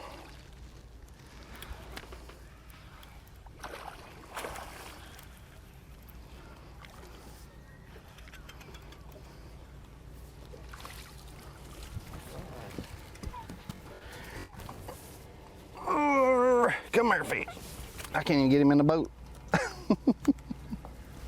Got to swing that way. Yeah, that's what I'm talking about. And I guarantee you, he is fishing for largemouth right now that have not seen a lure all summer long. Guarantee you. But he's got a 1.5 pounder in the boat, so that one will probably go in the box. But man, what we have seen so far today, Johnston bringing in a giant tank of smallmouth. Buddy Gross answering with largemouth. Nice. Woo-hoo. And traditionally, the majority of the tournaments that we cover here on the St. Lawrence River, as the day goes on, usually it's hard to say, seeing how many fish catches we've seen so far, the bite actually gets better. We're counting on it. That would be the perfect scenario. We have seen so much. We should be so thankful for all the great fish catches we've seen so far today. There it is reflected in our unofficial leaderboard right there with Chris Johnston right on top. Clark Winlet now busted the 20-pound mark, just barely.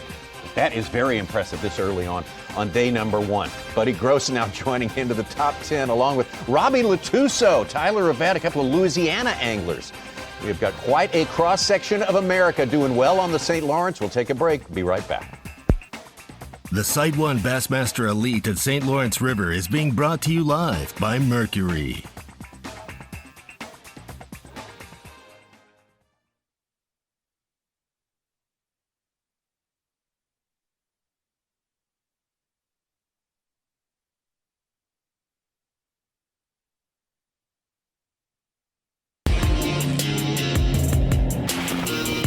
I travel the country on the Bassmaster Elite Series, I simply can't let the weather be the reason I don't win $100,000. That's why I use AFCO clothing to keep me warm, dry, and protected from whatever Mother Nature wants to throw at me. My season depends on it. My career depends on it. AFCO. Any fish, any water. At Mercury, we invested thousands of hours of engineering manpower so you can enjoy hours and hours of untapped horsepower. Introducing the all-new V6 Mercury Pro XS. Light, quick, efficient. Mercury, go boldly. At Mercury, there are no limits to what we'll do to make sure you have no limits either. Introducing the all-new V8 Mercury Pro XS. Light, quick, efficient. Mercury, go boldly. It's been said that a bad day of fishing is better than a good day at work. Getting you to that fishing spot is key. And Bully Dog gets your truck road ready. No matter where, we give you the horsepower and towing torque right when you need it. We make getting there better. Make your ride a Bully Dog. Groundbreaking designs, unsurpassed quality, and unshakable confidence. Welcome to the Ranger Z500 and Z100 series. Leading the industry for over 50 years, these rigs are custom crafted and loaded with more features and advantages to deliver the ultimate ownership experience. The legendary Ranger Z series. Unleash next level performance. Mercury, go boldly.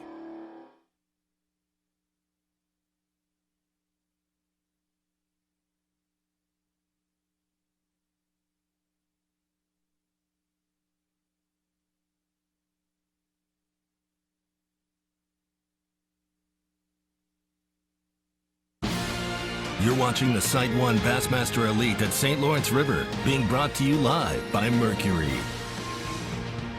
Major League Baseball opening night is tonight on ESPN, and tomorrow we'll have 3 more games, the openers for these teams. Back-to-back Cy Young Award winner Jacob deGrom starts for the Mets against the Braves. That's at 4 Eastern. Right after that, that great rivalry, the Brewers taking on the Cubs at Wrigley. And then the nightcap, Mike Trout and the Angels squaring off against the Oakland A's. And you can watch, of course, all 3 games also on the ESPN app opening night. It's a day for celebration, a day for rejoicing, that's for sure. Play ball. You grew up in that They're Chicago playing ball on the St. Lawrence. Are you a White Sox guy? Yeah, you're a White Sox guy. Listen, Yeah, I would go to White Sox games to watch baseball. I would go to Cubs games to party. Okay, all right. Okay. Who doesn't? Good plan right there. Who's got the best plan going so far today? It's that man on the left, Chris Johnston, but not too far back. We find Derek Hudnall from Baton Rouge, Louisiana. Derek Hudnall coming up here to the St. Lawrence. And Derek, thanks for spending a little time with us on our B&W Trailer Hitches on the line. And tell us, are you surprised? Are you not surprised at all? Is this thing going according to plan, or have there been some pleasant things happening today that you did not expect?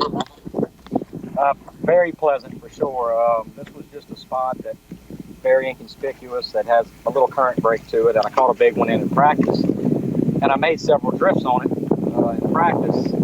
Marked some fish, but I couldn't get them to eat. It wasn't very, I couldn't get another bite on it. But just the only reason I started here is because I knew there were multiple fish here. I spent a day down in this area, and I think I only got 8 bites the entire day, but they were the right size. I had one pretty good day in practice.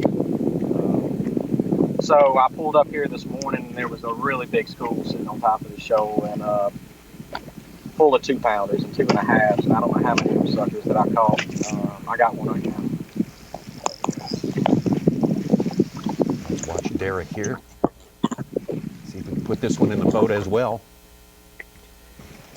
Hudnall last year lost like a 6.5-pounder right at the boat and fell in the water as well. I know he probably doesn't like me saying that, but he said he learned a lot on his first New York swing for the elites up there last year. Keep his balance. He had that monster cayuga, the 8-pound 1-ounce fish. Biggest New York fish we've had in an Elite Series event, a Bassmaster event.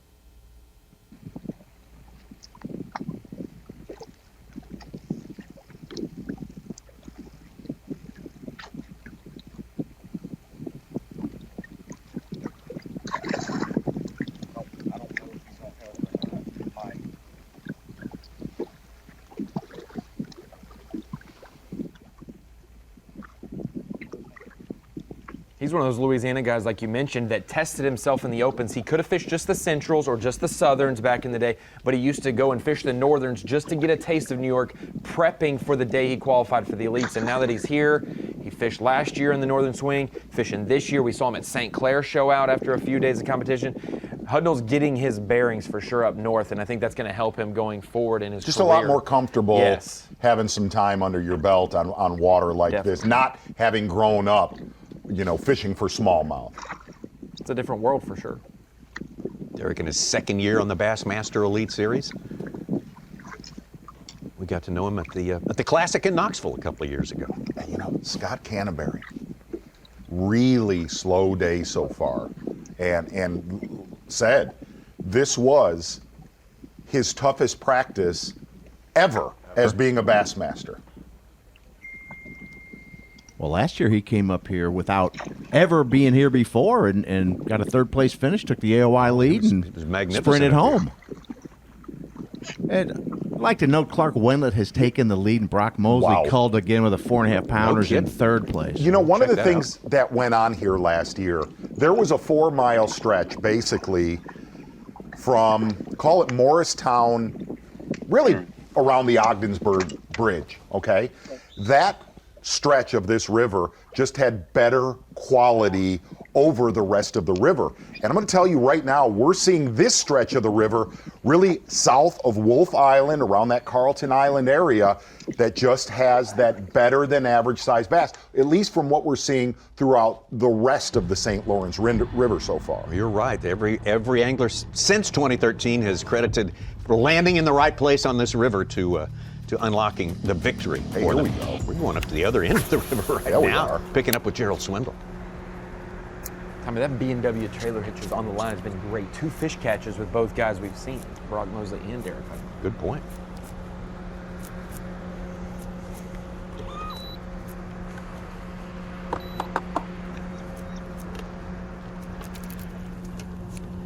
Cliff Prince climbing into the top 10.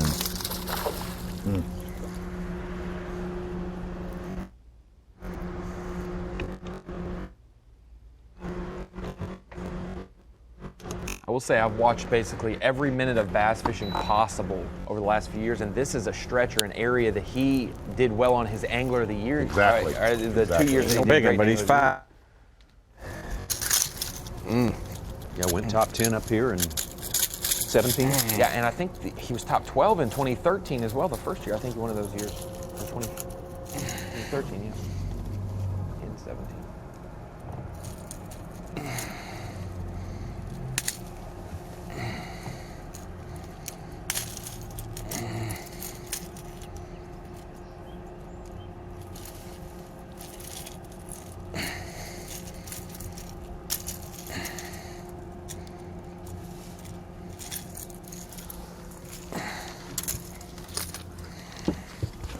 That's 5.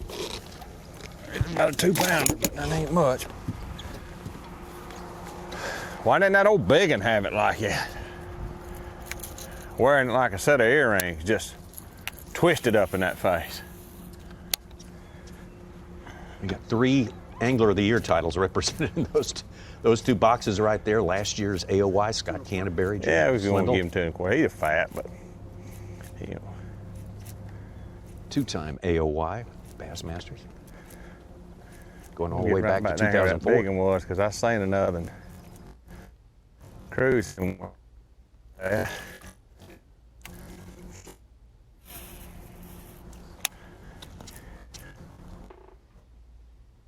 know what's red next? I got it marked on the bank. Angler of the Year title again for the most consistent performance throughout an entire regular season. That was Scott Canterbury's season right there. Started off on the St. Johns River and just never looked back. One little bump in the road, and that was it for him. He just plowed him. Exactly right, yeah. And he caught them on lakes he was supposed to, but we really kept our eyes on him. The more that we went north, when we got to St. Lawrence, Cayuga, and then especially St. Clair, that's when Scott Canterbury showed us that he was one of the most versatile anglers on the Bassmaster Elite Series. And surprisingly, the only hiccup was on a lake that we thought he'd crush him, being Lake Fork, Texas. Well, a slow day so far for Scott Canterbury. That's got to be concerning for him because he's trying to do something that is extremely rare in the world of the Elite Series, and that's go back-to-back with Angler of the Year. That's the way the points set as we started today. Only a 4-point lead over Buddy Gray. I think this tournament, you are going to see the biggest juggling on the Angler of the Year leaderboard that we will see the entire season. This tournament. Going to change every day then, you're saying. Well, it's certainly looking to change the way things are setting up right now. Matt, Airy, Hartman, Cook, and all the rest giving chase right now. But Scott Canterbury, for now, your leader. We'll take a break and be back on Bassmaster Live. The SiteOne Bassmaster Elite at St. Lawrence River is being brought to you live by Mercury.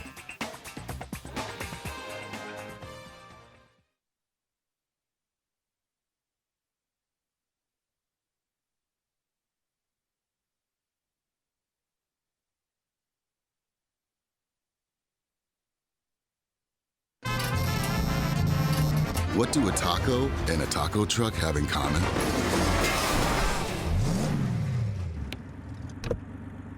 Nothing. If you want to play, you need a Tacoma. Your time on the water is precious. You return season after season to make unforgettable memories. Fight a few fish, reconnect with friends, and recenter yourself. If you count on having this time, you need an outboard you can count on to power it. That's why boaters stay with Yamaha for the long run, for life. They know reliability starts here.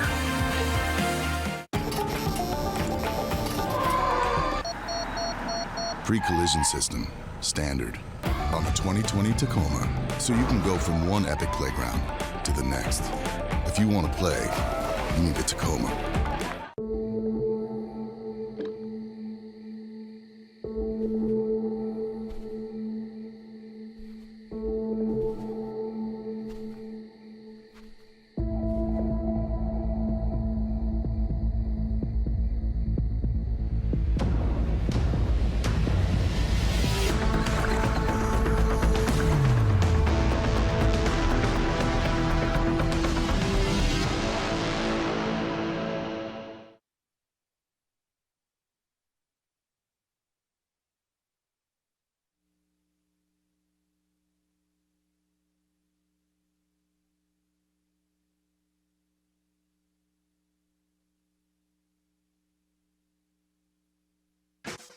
You're watching the SiteOne Bassmaster Elite at St. Lawrence River, being brought to you live by Mercury. Yeah, bringing you Bassmaster Live from the SiteOne Bassmaster Elite on the St. Lawrence River. Clayton, New York is our fantastic host city this time around. We're on day one of 4 days of competition. Rules of the game are as follows. We got a full field of 86 anglers fishing today and tomorrow. We'll make the cut after 2 days of fishing down to 40 anglers. And then on the final day, only 10 on Championship Sunday. 10 with a chance at the big trophy. And that's a very, very important thing, a win during the regular season.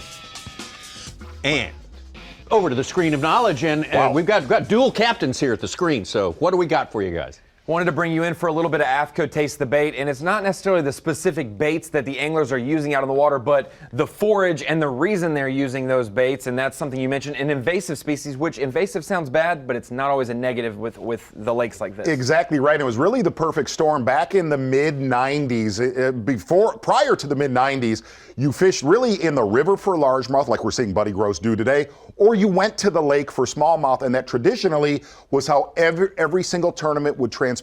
But in the mid-90s, zebra mussels and this little dude right here, the Gobi, they came into the St. Lawrence River through the bilge, the bilge systems on the freighters that would come in off the ocean, really from other countries. And when this little guy came into the St. Lawrence River, here's basically what happened. He multiplied in a very, very big way. He looks big on the screen, but they don't grow very big. We've seen them up to about maybe 12 ounces to a pound, but they are like a cheese stick for a smallmouth. And if you just literally live on cheese sticks, you're gonna get big. And you saw the smallmouth in this body of water go from an average to about 2 pounds to 4 to 5 to 6 pounds. And the other side is just a cute little fella, and that's what guys are using. Little baits that look just like Gobi. He looks almost like an Ewok that swims if you look at him. They're like, for the people who fish in the South, they're like crawfish, even though there are crawfish in the St. Lawrence, but those guys are just bottom feeders. And a guy like Jeff Gustafson, who has an underwater camera you can use in the elite practice, saw thousands of them on spots. And really, when they multiply, it's astronomical. There's just food everywhere for a smallmouth. But when zebra mussels came into the St. Lawrence River, it gave smallmouth great eyesight, and a smallmouth is a sight feeder.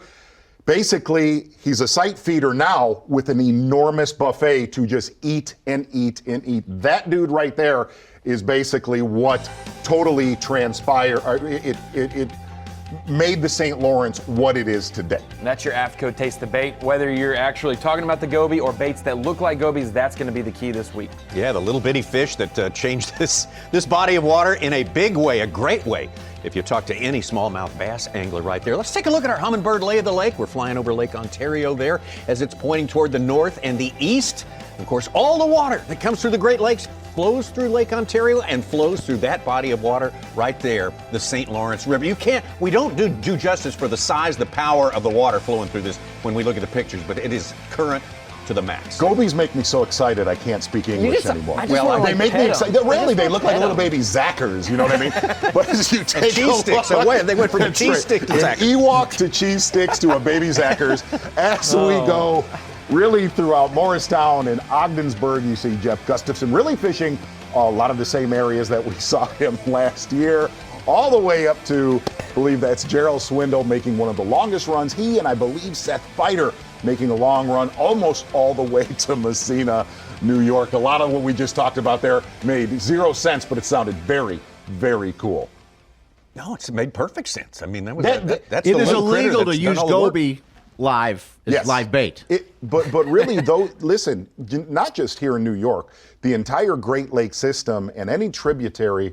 I live in Michigan. Any connecting waterway that zebra mussels and goby have got into, I was talking to my father about this. You see the population of bass, the size of them absolutely explode with those two combinations.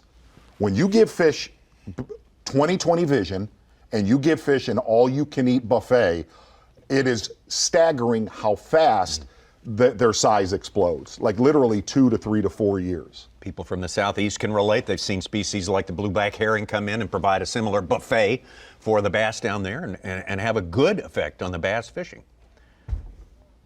Here we have Gross, Canterbury, Frazier, and Jeff Gustafson having moved into the top 20. Well, I'm not lighting it up, but we're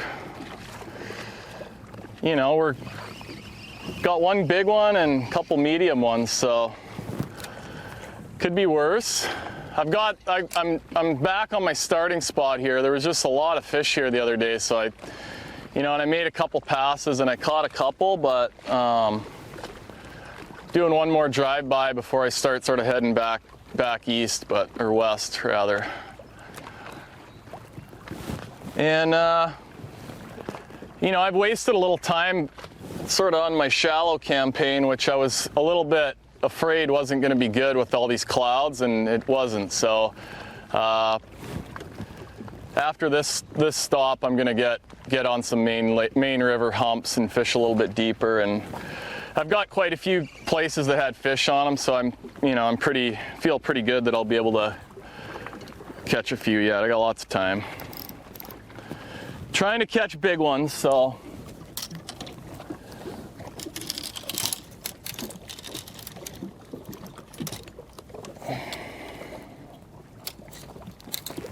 Getting too many rods out.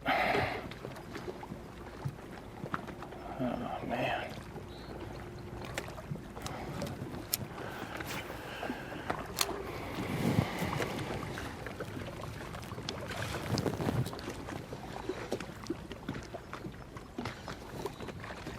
What are you using out there today? Well, the three I've caught on a drop shot, and but pretty much using that. I'm using a little homemade marabou jig right now. And that's kind of my hot shallow bait. And then throwing a Ned rig quite a bit as well. So. That mimics a Gobi, right? Yeah. Other than this hair jig's just kind of a little after dinner mint kind of thing. It's just a small, subtle little, I'm not really letting it hit the bottom and just sort of floating it around in the shallow stuff. And it's very finesse, very subtle. But otherwise, everything else I'm using on the bottom, imitating the gobies, and that's what these things are really keyed in on eating. And there's a ton of them down there. You're constantly getting like pack all the time when you're dragging out here.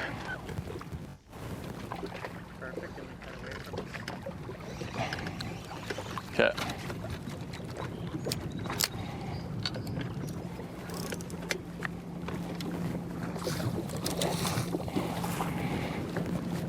Jeff Gustafson, 36 years old, currently 38th standing in the Bassmaster Angler of the Year stats. For the still young season, you think about it, but you think our Canadian anglers would really like to put down a good high finish here to sort of set the table for a good finish at the end of the year, because those AOY points determine whether you go to the Classic, the World Championship, or not. I think our Canadian MC really wants to see that. He tends to get fired up when the Canadian anglers rise to the top. I hear you.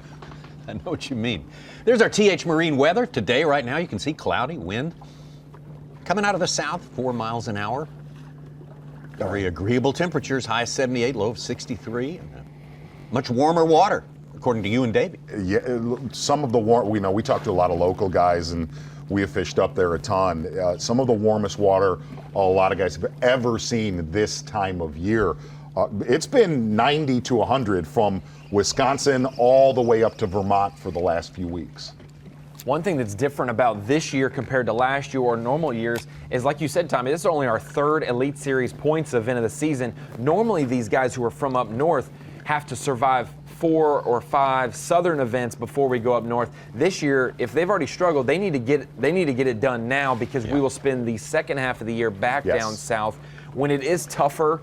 And those guys are never down there. They're always back home, as winter approaches. But all the southern anglers will probably have somewhat of an advantage during the tougher time in the summer and fall. And the southern guys are just wanting to hold serve going up north here so they can finish at home. We are getting some social media questions on the Gobi.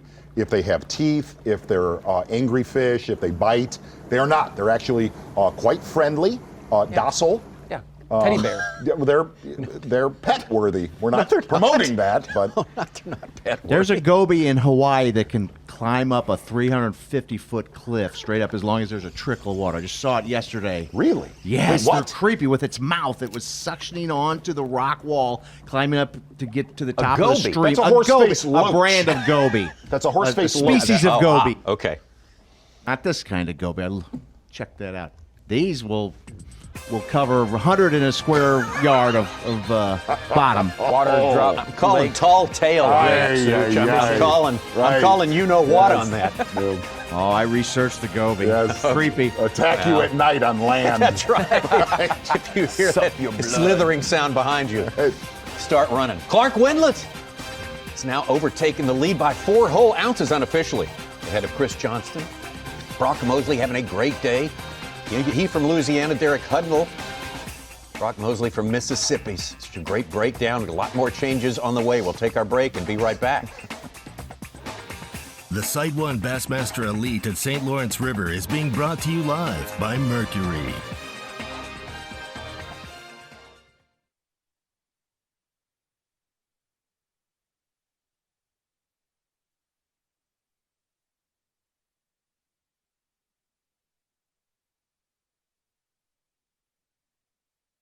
Groundbreaking designs, unsurpassed quality, and unshakable confidence. Welcome to the Ranger Z500 and Z100 series. Leading the industry for over 50 years, these rigs are custom crafted and loaded with more features and advantages to deliver the ultimate ownership experience. The legendary Ranger Z series. Unleash next level performance. Mercury, go boldly.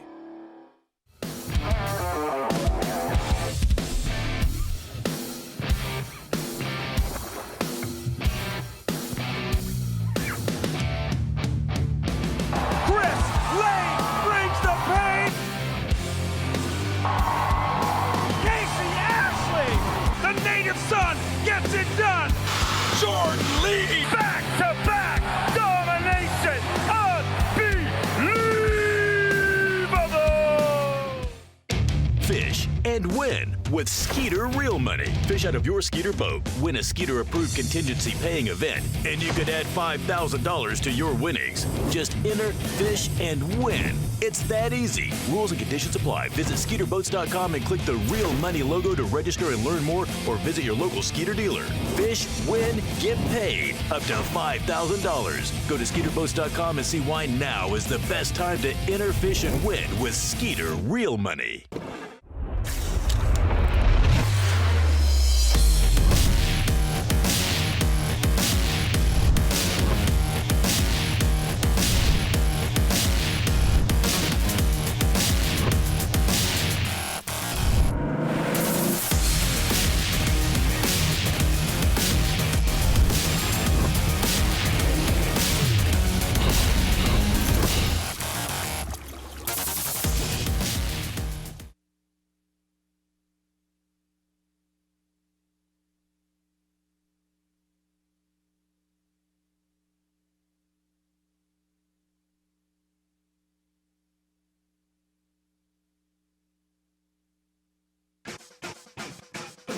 The SiteOne Bassmaster Elite at St. Lawrence River is brought to you by Humminbird, Mercury, Minn Kota, and by Talon. So much fun to bring you live bass fishing on this Thursday in July. Of course, the third stop of the season for the Bassmaster Elite Series. We're going to go all the way to noon Eastern time. We'll take our break in the middle of the day. That'll be for 1 hour. We'll keep the fishing. They'll be fishing. We'll be watching. We'll be rolling tape. And we come back at 1 p.m. for the final 2 hours, taking you all the way to 3 Eastern time. That's when the weigh-in is set to start. Clayton, New York, which is going to be our host city this time around. Can't wait to take you there and see who's on top, and things have been changing at the top of the leaderboard. As we go on today, Chris Johnston took the early lead and a really profound lead, which lasted for, an hour and a half, 2 hours or so, but he's been surpassed by Clark Wendlet. Let's take you out to live now. Gerald Swindle, former Angler of the Year, two-time Angler of the Year. Left and right marked it. So there's the 2 marks. There's where it starts. There's where I marked the fish at a minute ago.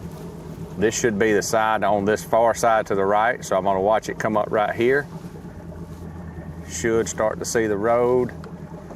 It does have fish on it, so that's promising. I ain't fished this since the last time we was here. It's a place that I don't practice. This thing runs at an angle. You can see it just where it sticks out there. There's a fish right there. You should be able to see some rock right here, and I'm going to mark it on this corner and then fish over across it. Starting to come up a little bit right there.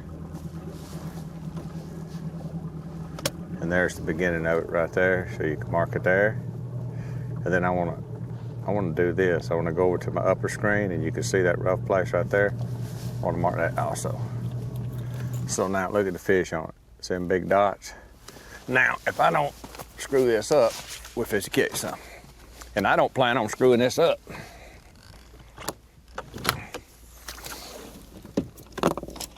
Well, that's our lay of the lake. No, I'm sorry, not our lay of the lake. That's our unlock the lake. Unlock the lake there. Electronics Wizardry by Gerald Swindle. And really watching Gerald Swindle, it's frightening that if his shoes matched his sonar color on the bottom, that is staggering. That is playing. But really, set to 10.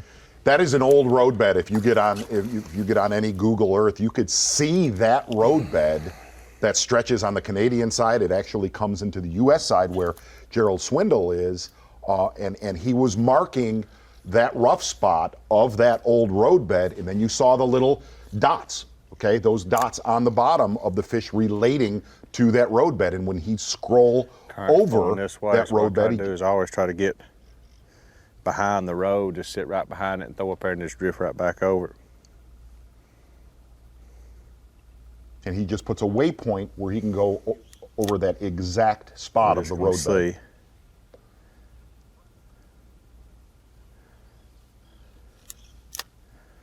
What's weird is I fish this place every year. I always catch fish here. Some years they big, some years they 2-pounders. You just never know.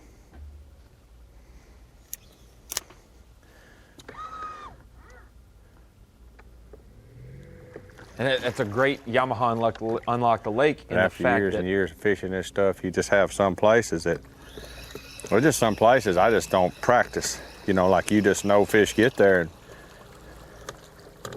I would much rather spend my time looking for new fish than fishing over places that I know has fish on it.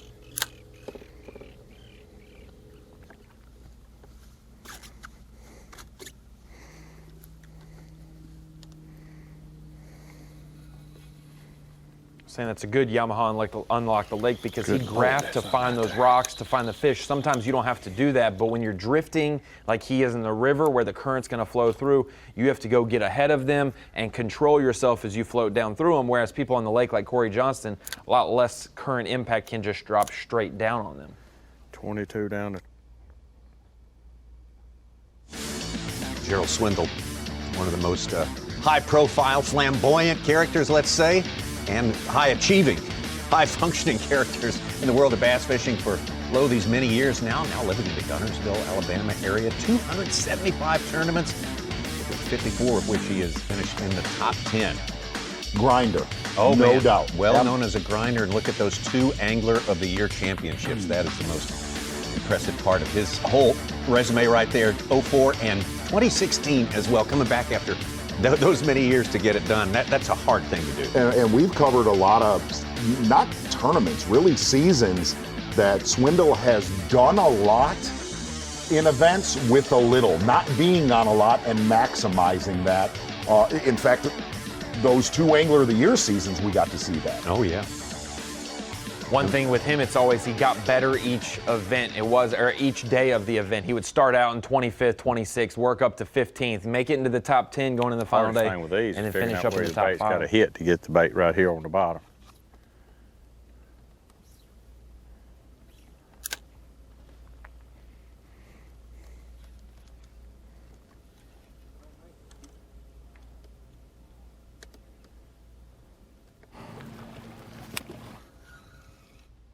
Scott Canterbury still with just 2 fish. That's kind of hard to believe. Very, very surprising. Who was it? He told you, Ronnie, you can put me on camera if you can find me a place where I can catch 20 pounds, Yeah, right? exactly. That's what he told you. He did not have high hopes for today. He's pulled things out of the fire all last season to win the Angler of the Year. He was very, very concerned yesterday, talking to him about day one here. He said, I'm not sure I can catch a limit.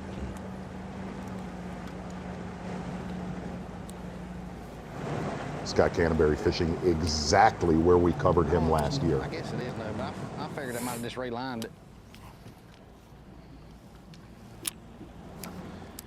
But there ain't no boats on us. You might be right. It might be all brand new.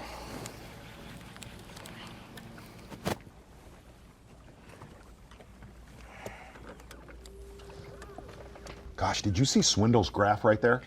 There was fish all over on the bottom right there. He set the hook and missed one, reeled it all the way up, and then dropped back down, and that was when his graph loaded up, so he doesn't... I mean, I drifted a long ways now to get a bite.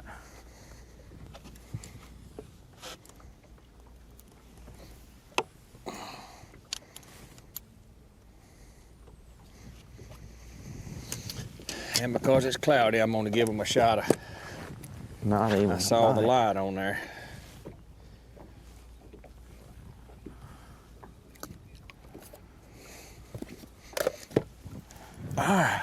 Swindle trying to get that drift just right. It's got the electronic components all in place and knows what it needs to do. Of course, the drift was such an important component of Micah Frazier's win last year. Just like again this. and again doing These that. fish are back off of it a little bit.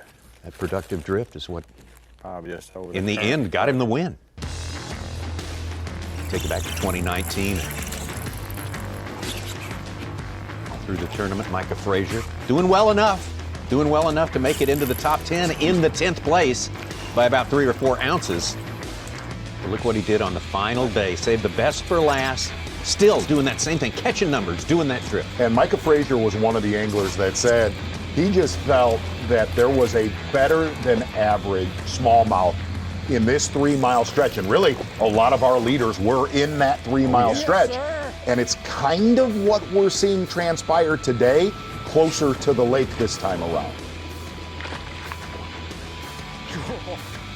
Very, very close so many times before he got the winning combination to the delight of the crowd in Waddington, New York. We'll miss that big crowd this week. We can't have crowds because, well, everyone knows why we can't have crowds this week. But Micah will miss him, and we'll miss seeing him as well. Just one of the best stops, no doubt, in the world for bass fishing tournaments. Love going to Waddington. Always a great event. There's the career stats for a 32-year-old Micah Frazier from Noonan in the Atlanta area. Said he loves coming up here for the cool weather, for the beauty, the natural beauty, and of course, all the guys are here for the great fishing. 7 top 10s in his career. Last year's win here on the St. Lawrence is a big part of the crown right there for young Micah Frazier.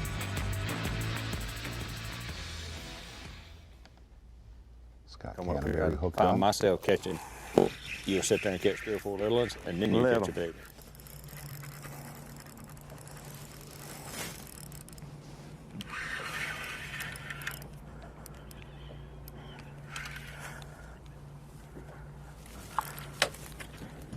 one. Little guy.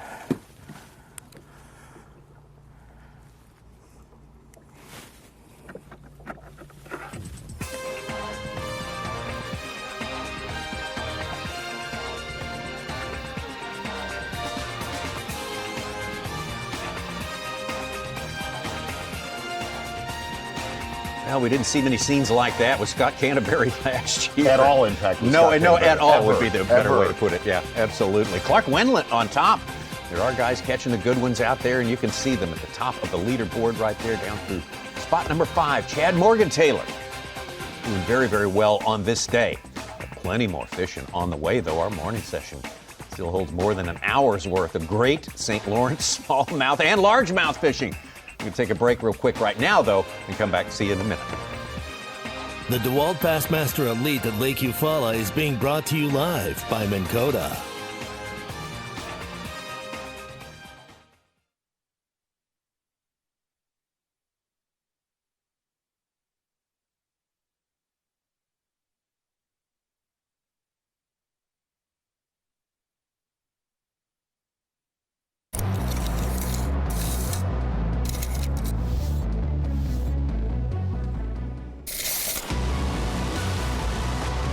This reel allows you to cover more water, make more casts, giving you more opportunities to catch more fish. The new Revo Rocket, Abu Garcia for life.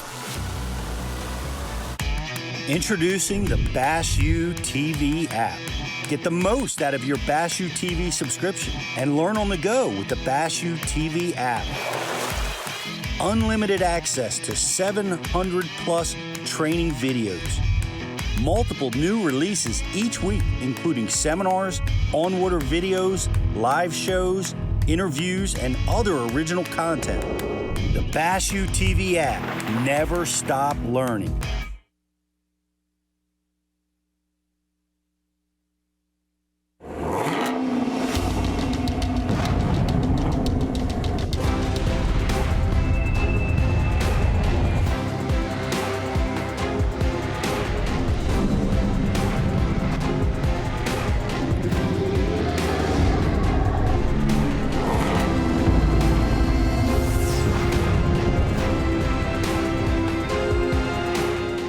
I'm pro angler Andy Montgomery. I've been making my living with Strike King products for a long time. So when they showed me the new tour grade line, I was all in. I knew I could trust it. What I didn't know was how easy it was to use. With the spooling tool and the prepaid envelope to recycle your old line included in every single box. Not only is it the best line on the market, it gives you the easiest fishing experience possible. Find out more at StrikeKing.com.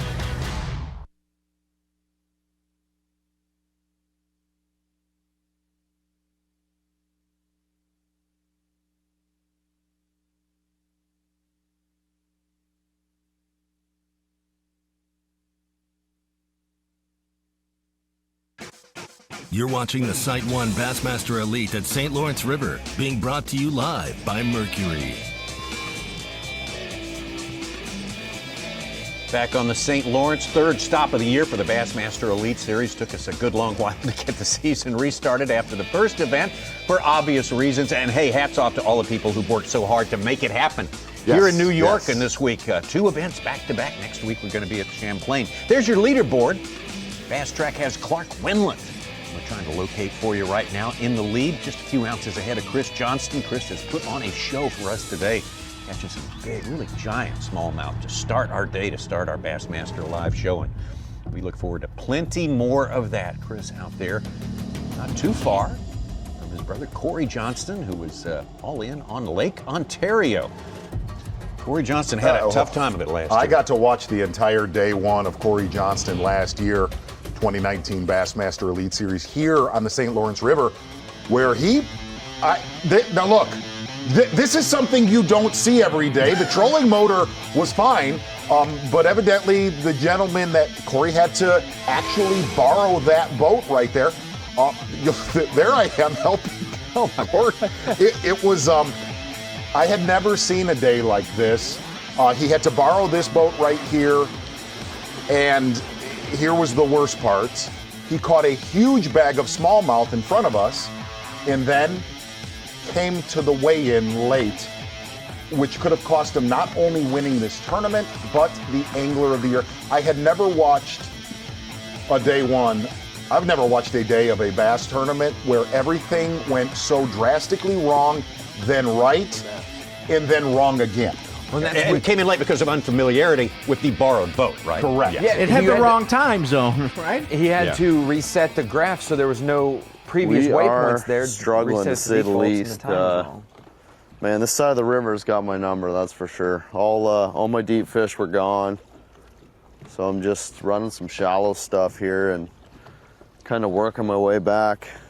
We will run into some, I know we will. It's just whether they're going to be 3s or 4s or 5s, but we got lots of time left. Keep grinding away here. Seeing the odd one, but nothing big enough to really stop on. There was a group of 4 or 5 of them in here yesterday. A few 4-pounders mixed in, so hoping they're going to be around here, but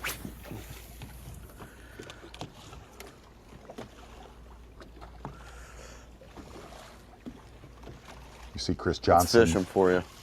Chris Johnston has moved into Lake Ontario.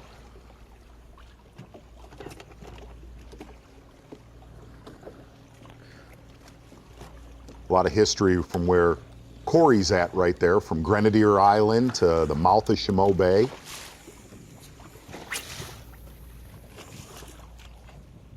I've followed you around out here a little bit. And at this time of year, normally not unusual to see them packed up and cruising around, but here again, it's a different year. You have to have that sunlight.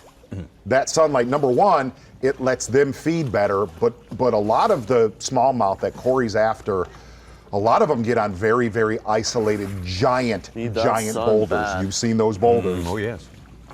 A little bit of sunlight coming through there, so maybe that's going to change things for some of our anglers.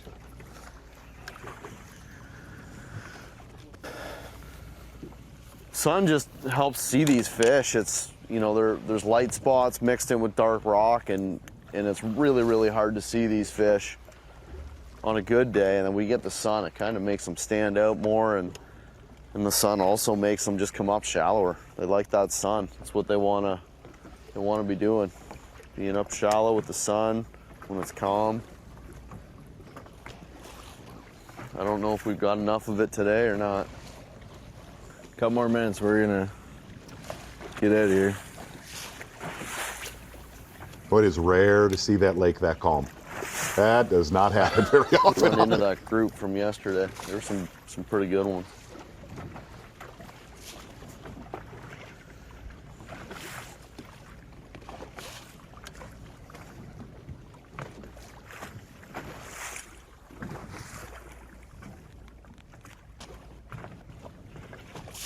Corey Johnston definitely struggling.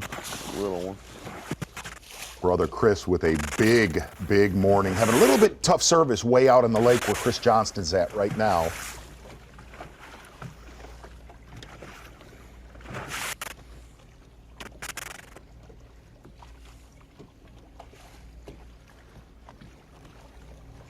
Boy, you want to see that shallow thing happen. That is a great stretch that Corey's on right there for the shallow water smallmouth on Lake Ontario.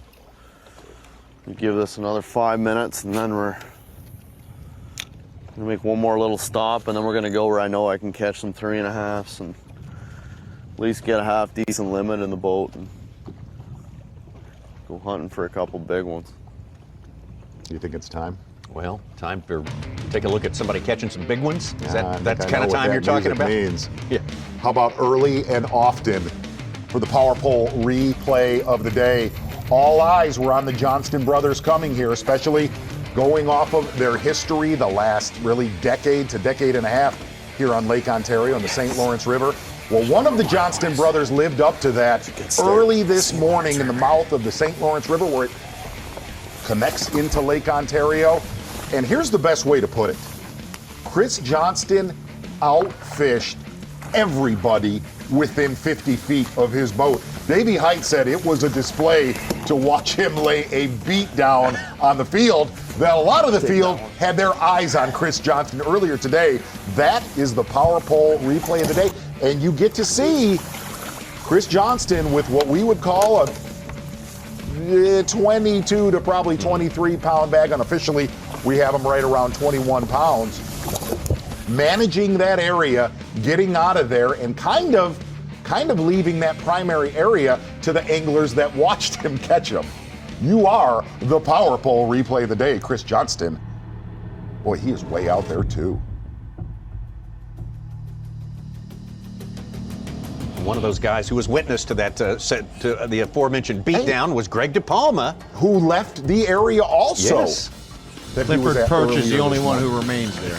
And he has 0 on Bass Track, Clifford Perch does, but he has caught a couple good ones right where Greg DePalma, Chris Johnston were, where they were all sharing. Greg DePalma with a couple good ones earlier today, and we got to see on that map right there that he has made his way to that kind of that Morristown area where we got to cover him last year. Yeah, baby. You tired out yet? Oh yeah. That was incorrect, Z on That's what I'm Perch. talking about. He had popped in a Bass Track with 3 for 13. Wow. See him down there. Greg DePalma, southern New Jersey. A lot of good fishermen from that area. There's Delaware River, Susquehanna River. Gotcha, baby. Excellent bass anglers down there. Great. Good call. Definitely among them. We know we have a lot of viewers today wanting to see some shallow water fishing. One of those anglers, very close to our takeoff in Clayton, Buddy Gross. Buddy Gross said he will stay within 3 miles of the French Creek Marina takeoff. Very solid morning for Buddy Gross, targeting largemouth. And one of the anglers that said, look, I got to see a lot of 4 to 5 pound largemouth. Got to show us a few of those this morning. Well, there's a blog written that he said he couldn't figure out the smallmouth. So You start to get a little scared because you see how good they've caught them in past years, and you don't know if you're just not around them or if it is tougher for the field. A lot of guys have spooked themselves with that. Buddy Gross did tell us that he caught a couple 5 to 6 pound smallmouth in practice. In fact, he's caught one of them every single day. He just didn't catch numbers. I'm curious to see after we come back from our midday break if he transitions and kind of gets back out on that main river smallmouth fishing. yeah, Brock Mosley, who we saw shallow for largemouth earlier, there's a photo in the blog that he was with a nice smallmouth. Right. And he said he was going to go smallmouth a little bit later on. So a combo platter may be the ticket to being in the top 10 today. Day 1 of 4 days of fishing on the St. Lawrence. They come with cheese sticks and yeah, there you go. Buddy Gross. Impressive largemouth work here on the St. Lawrence. Let's get over to Jeff Gustafson. Pretty impressive morning so far. Solid, not a giant stringer yet. Yeah.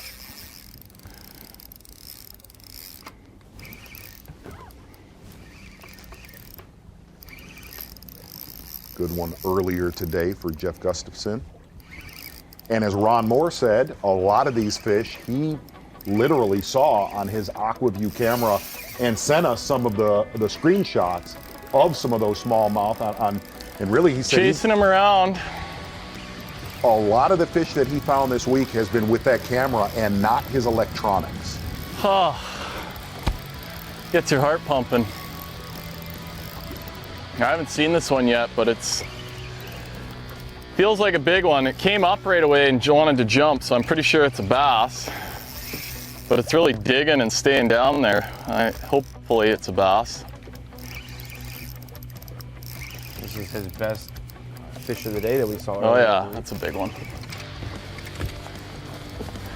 Mess around with that's the kind we want.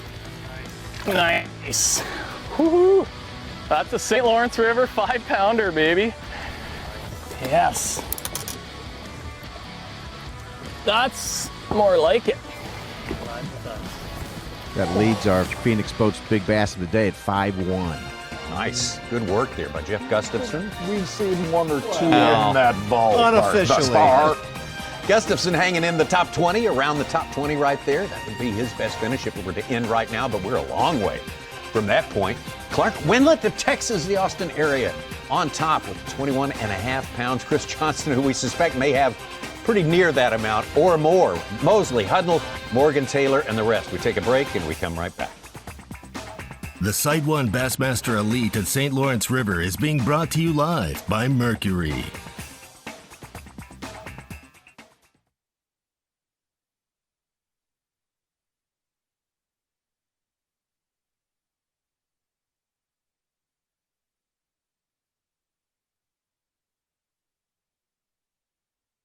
At Mercury, we invested thousands of hours of engineering manpower so you can enjoy hours and hours of untapped horsepower.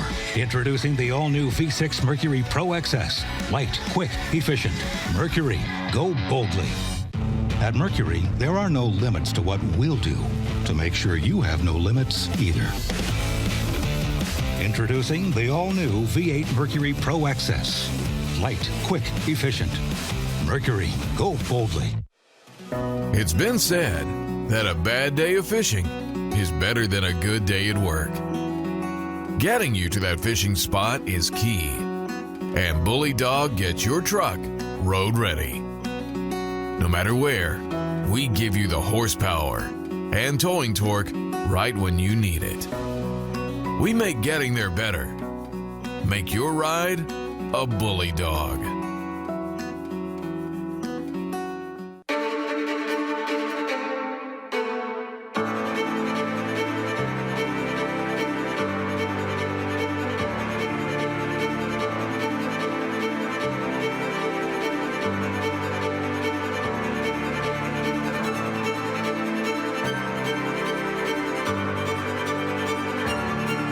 You don't know their names yet, but you will. When I'm on the road for work or for fun, I always like to have a reliable generator around. This open frame inverter from Champion is ideal because it's lighter than a standard open frame generator and more affordable than a traditional inverter. The remote start helps me start up the generator or shut it off without having to leave my camper. It provides essential power for things like charging my boat batteries, also makes life a lot more comfortable for myself and my family.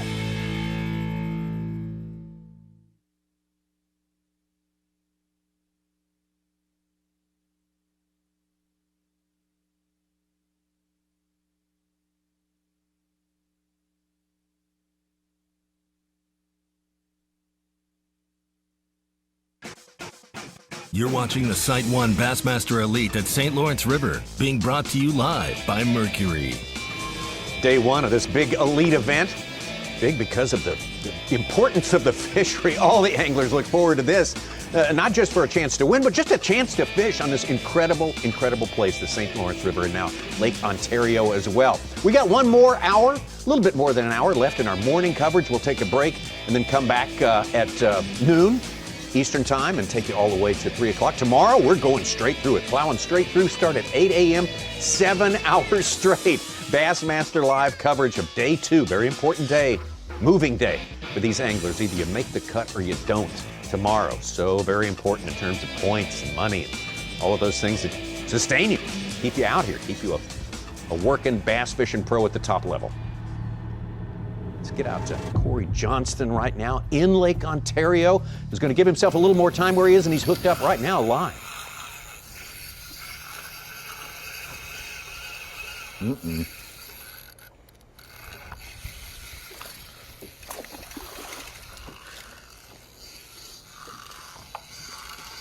Not a big one, but I'll take them.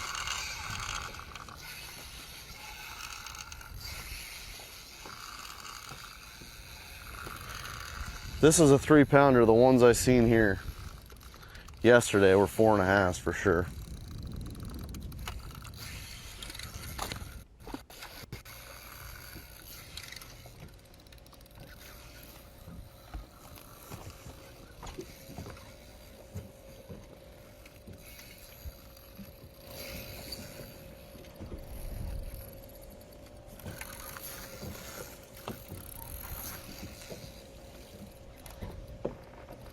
Here, Corey Johnston making a comment that he's seen a lot of bigger smallmouth here yesterday. And you heard Corey talk about that smallmouth wants sunlight. Corey does too. We've watched him, especially last year. He wants to sight fish a lot of these fish that are up cruising. Getting a little more sun now. It's been cloudy, low hanging clouds all morning. Good keeper right there. He knows he'll need bigger. You have to know we have a new leader, Tommy. Z. Paul Mueller's caught more than 25 pounds, jumped to the top. Wow. Paul Mueller, who's already won this year, a very first Those stop. ones I St. seen John's here River. the other day were big ones, if that was a 3.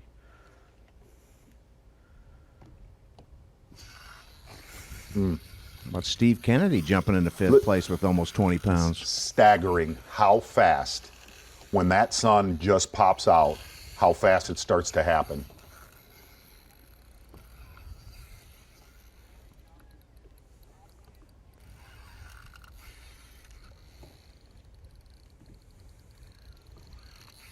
Come on.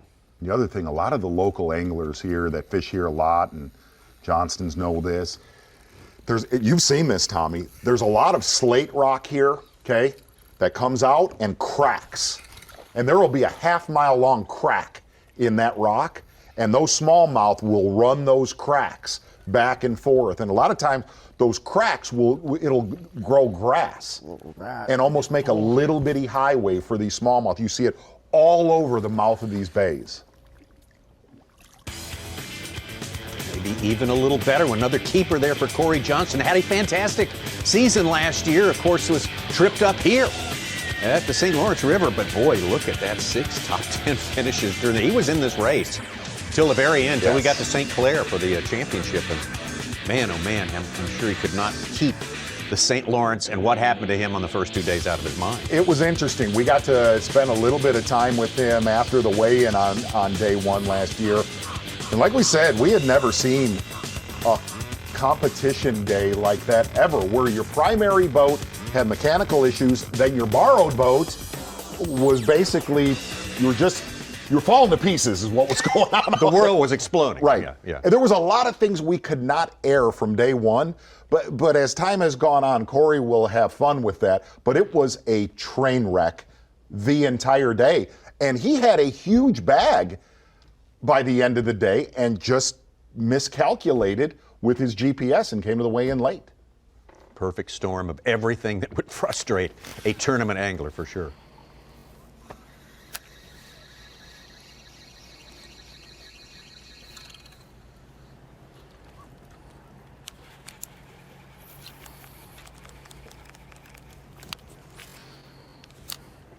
Trying to get out here to this first waypoint where I marked all them on the sonar when the first come over.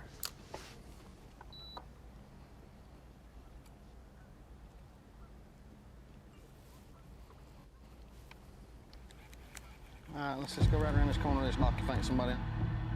Buddy Gross being true to his word, not to an abundance of caution as far as traveling far on the St. Lawrence River has been his watchword and hasn't worked out too badly for him. tell the truth. Micah Frazier doing his drift thing.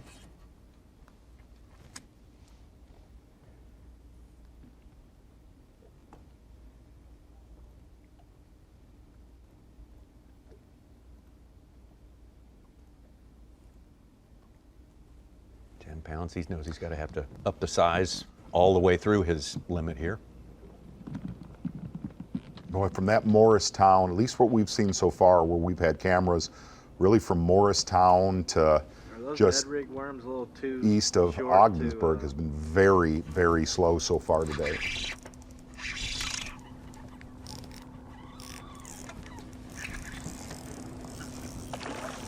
Watch out, I'm gonna get right there. Watch out, watch out.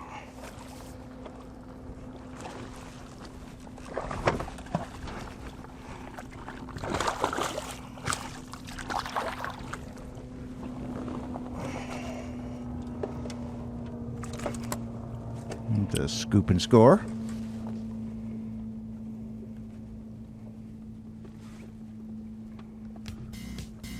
Other thing about that section of the river, very clean bottom from Morristown all the way to Ogdensburg.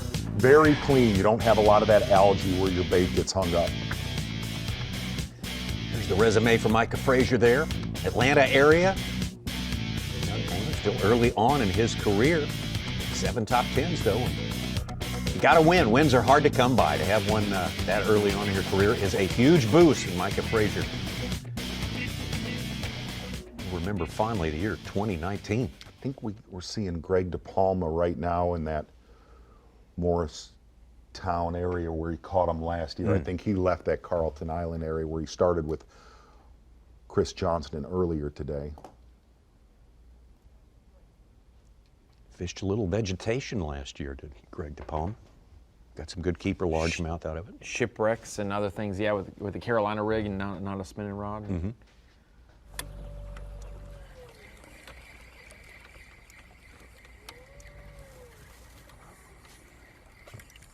Scott Canterbury's got his limit in the boat. Took a while, and they're all small. Nothing bigger than 1.5 pounds. Mm. Way different than last year. Hooked up. It looks like he's got the Carolina rig again.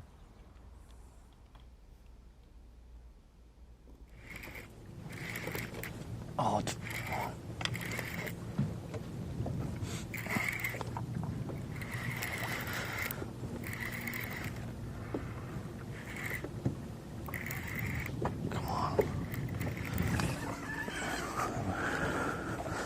not a giant.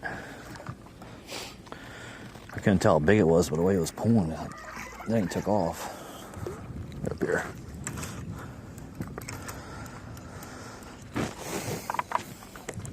That's not the kind we're after. I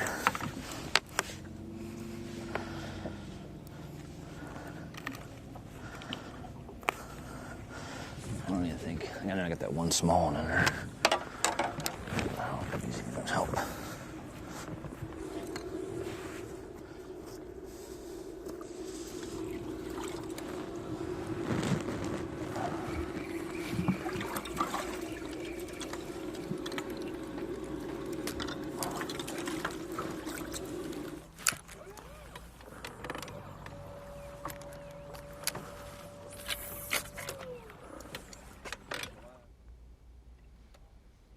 Steve Kennedy now on our...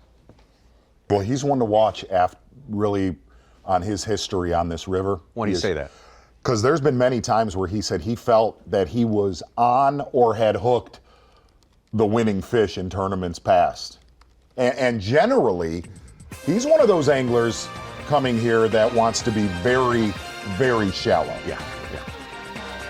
Well, we've had a lot of developments in the last 30 minutes here on our leaderboard, our Bass Track leaderboard. And Paul Mueller, with 25 plus, has gone to the top of that lead. That is an outstanding bag anywhere, especially here. Yeah, where did that come from? He's our winner. First event of the year down in Florida on the St. Johns River. Clark Winlet, Chris Johnston now consigned to third place, but just barely behind Clark Winlet. Big moves going on. We'll take a break and be back on Bassmaster Live. The SiteOne Bassmaster Elite at St. Lawrence River is being brought to you live by Mercury.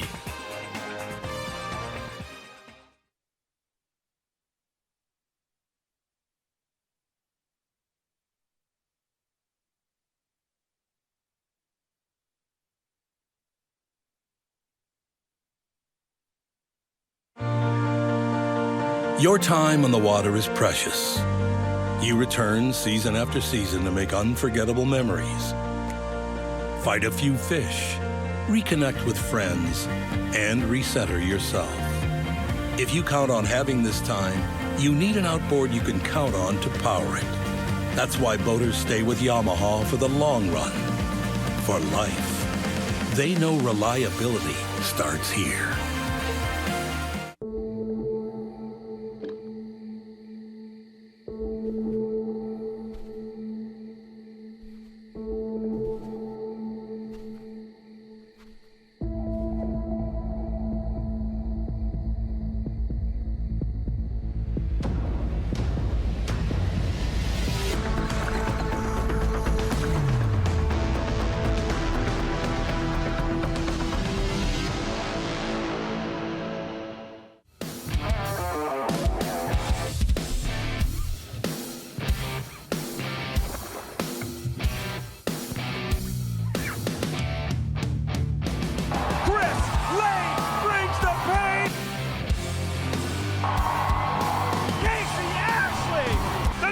Son gets it done. Jordan Lee, back-to-back domination. Unbelievable.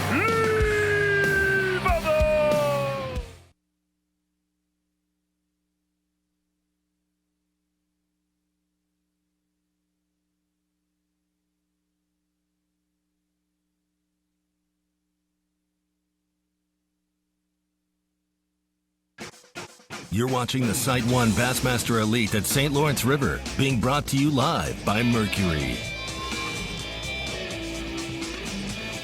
Is there a better big-time smallmouth bass fishery tournament qualified smallmouth bass fishery than this place, than the St. Lawrence River? Especially when you add in the bonus of being able to fish on Lake Ontario. It's going to be hard to find a better place. And Paul Mueller has shown us a little bit about what's possible around here. 25 pounds and 4 ounces is phenomenal. To open up on a day like that, boy, if he can back that up in any way, shape, or form through the next 3 days, Paul Mueller's going to be a hard guy to derail on his quest to win twice in the same year. Of course, we had that happen to 2 anglers last year, so certainly not outside the realm of possibility. Paul has won twice on the Elite Series the past couple of years. Last year, Paul Mueller frighteningly close to where we saw Chris Johnston. Oh, you're today. right. Absolutely. Yes, yes. Oh, my goodness. Exactly right. Winning on Lake Lanier last year, fishing very, very deep, catching giant spotted bass. And I'll tell you what's been interesting following Paul Mueller. Like, this is a tournament right here that you would expect him to do well. Deep, clear water, kind of like he's grown up fishing on Candlewood. That's a tournament you expected him to win. Yeah. I'm not going to lie. It was the tournament earlier this year I did not see coming. Just really took a contrary attitude to everyone else fishing the tournament. Everyone goes right, he goes left. Fishes deep under pads, and it's just an incredible thing to put together. But this is the kind of event that you would expect Paul Mueller. If you look at the track record of smallmouth tournaments where you're like, he's going to catch him. Paul Mueller is going to catch him. He's not been in the race in a lot of those big heavyweight smallmouth tournaments.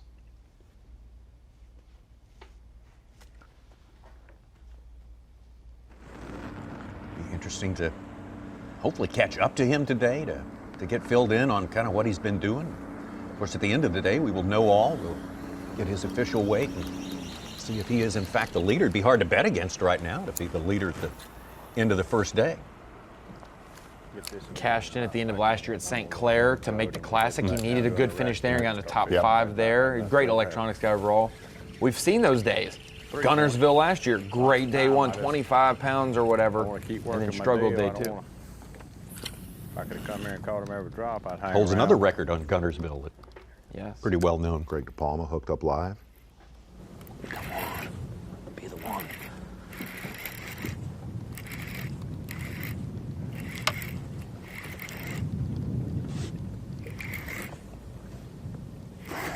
Man, it feels better.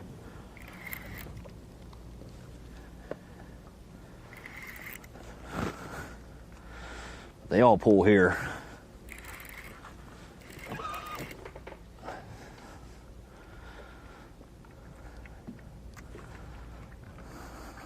feels a little bit better. Come on, baby, stay on.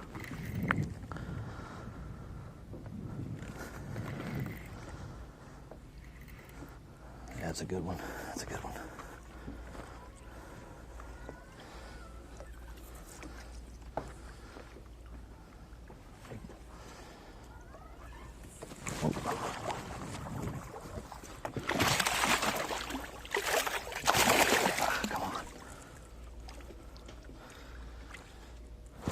Big girls, get up here. Come here. Oh yeah, that's what I'm talking about. That'll help. Whoo! How's that one? It's not a giant, but that's a good one, man. That's what we're after right there. That'll be a healthy call. Let's spot lock real quick.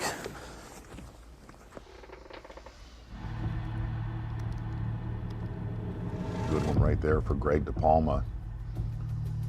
And they're going to head back up towards Ogdensburg, in Morristown area, with Jeff Gustafson. Going to dial us in on his electronics and exactly what he's looking for.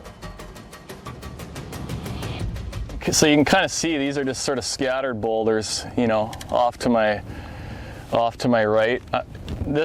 The top of the screen is straight off the trolling motor. So off to this side, we got a few boulders, and I just kind of drifted over those, and there's going to be more coming as we get closer to my waypoint here. But that just gives you a really good idea of where to cast and where to drag and where the fish are most likely to be.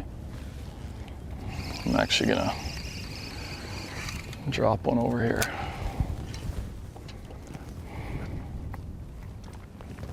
Not getting a real good look at his But we're getting the winds. I mean, there's not a lot of wind, but it's kind of blowing against the current.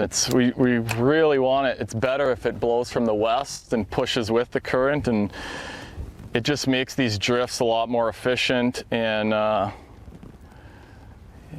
think the fish just are more active when the current's kind of pushing food by them, and they seem to just be a lot lazier and harder to catch when it's sort of still like it is today.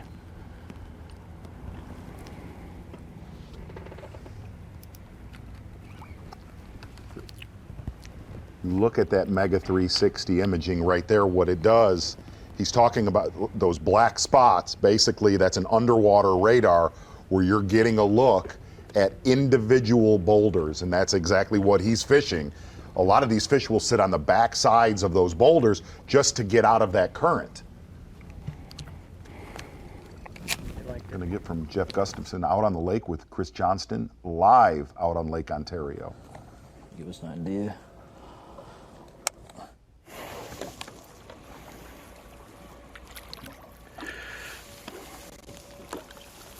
Come here. Gotcha. Wow. There we go.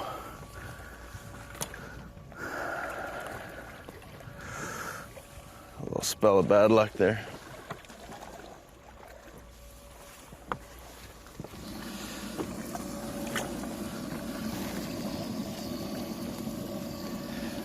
I gotta do some culling here. Smallston's live well as a 3-pound, 10-ounce fish.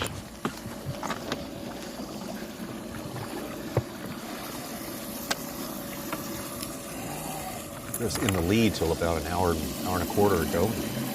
Clark Winlett took over, and now he's been superseded by Paul Mueller, who has, according to Bass Track, almost 25 and a half pounds. 4 and a quarter.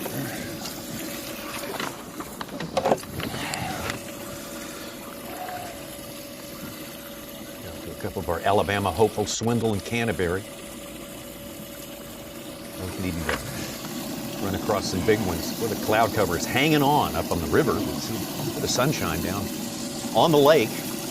Again, you're just picking up with us, and you know this tournament, the Lake Ontario has not been in the mix since 2013, but this year it is back in. We're going out of Clayton, New York, and that's right. Just makes it work. Everything in that box will be checked out.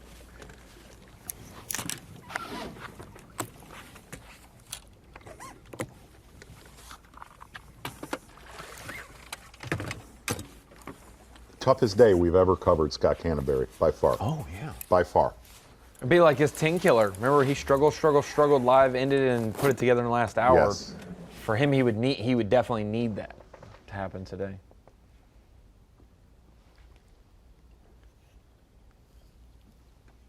And by the end of tomorrow, again, you have to be in the top 40 if you want to go on and fish the weekend. 40 anglers on Saturday, down to 10 on Sunday. I think we just reached roughly the halfway point of the day. They took off at about 6:45 Eastern time. So, local time, yeah. Yeah, so they're about 4 hours and 30 minutes into their day. How many bags over 20 pounds today? Only 5 so far, but, you're Yes. saying 12. so far. 12? 12. Versus 20 last year. 25 last year. 25 day last one. year, yeah. I'm going to go close to 20 today. You think so? Yeah. I'd be with I you mean, on that. I wouldn't be surprised with 20. It's just, you don't know how. Say the match last year. Wouldn't be surprised. Now, I do think the biggest bag today, the day one leader, will be much bigger than the day one bag last year. Which was what? I think 23, it was 23 and change, yeah. Yeah. Chris Johnston. I think Johnston had 23, 21, and 19. 23.7, I believe.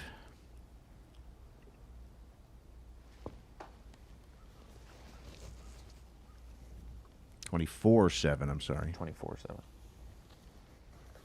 Yeah, I think we have 2 bags at 24 plus. Yeah.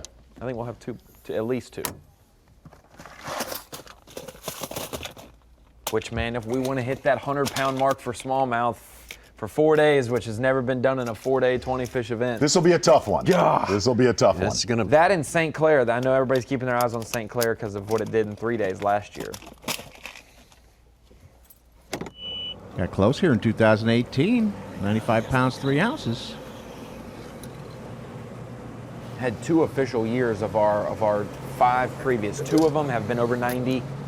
3 of them could have been. Polinick won with 88.12, but with a 2-pound culling penalty, he would have had 90 pounds. His gross weight would have been 90 pounds, 12 ounces. Fingernail.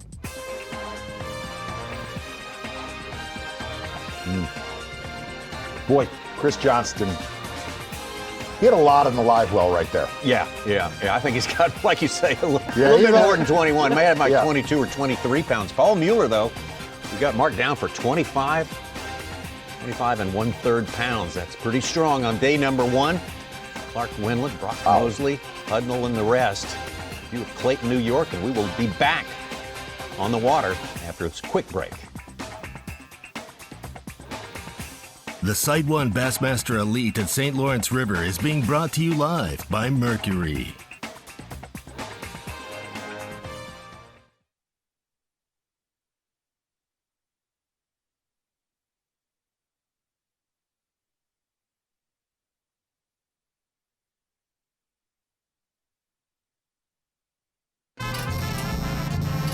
What do a taco and a taco truck have in common?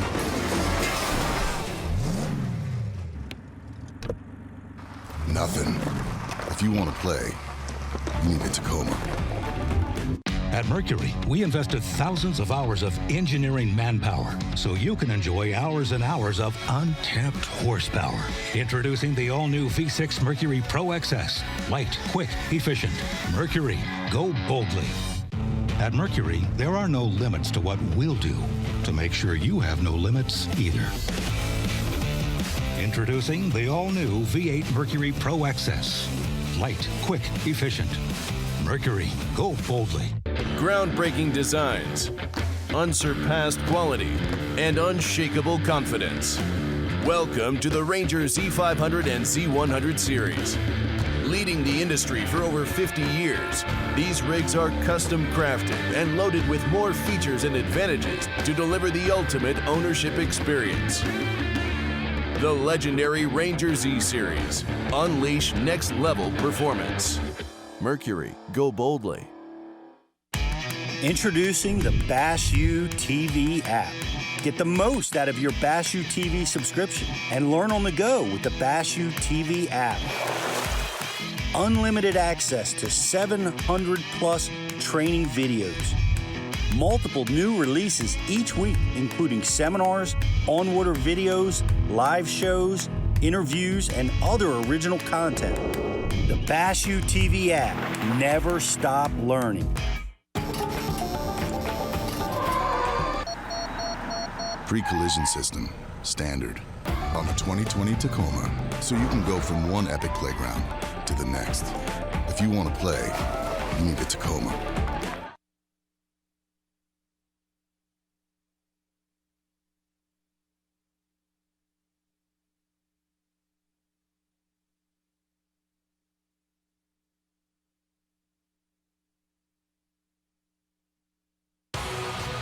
You're watching the SiteOne Bassmaster Elite at St. Lawrence River, being brought to you live by Mercury. Hope you're enjoying all the fun of Bassmaster Live on this Thursday. Hey, fun for all coming on Saturday, the final July UFC Fight Night. From where else? Fight Island in Abu Dhabi. Oh, Another yeah. fantastic look at that main event. Number one ranked middleweight contender, Robert Whitaker, taking an onslaught from the number 5, Darren Till. That should be great. Main card starts at 8 Eastern, 5 Pacific. Prelims get underway 5 Eastern, 2 Pacific on ESPN, ESPN Deportes, and of course, the ESPN app. I believe that is Fight Island right out there. Is that? No, it's in Abu Dhabi, actually. It is not. Yeah.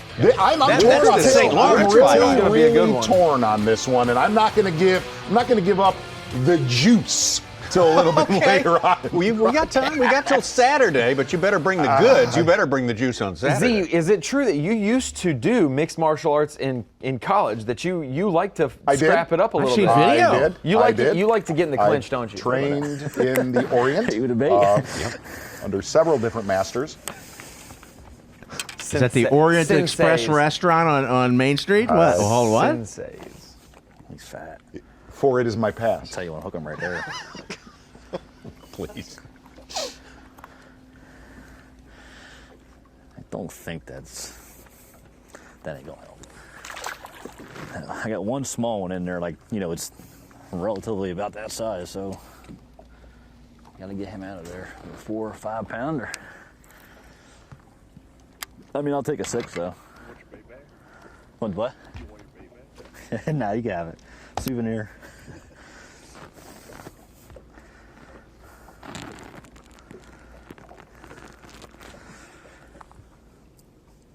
I'm just gonna redo this setup real quick. Well, be safe than sorry. Retie the whole thing.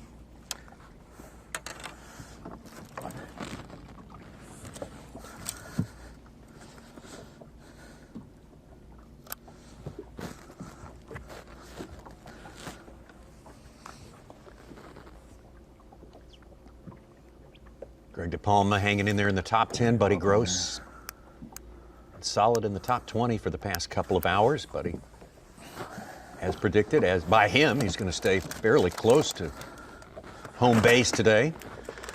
Going to get his sea legs from the St. Lawrence River going there. It was close. He's done well.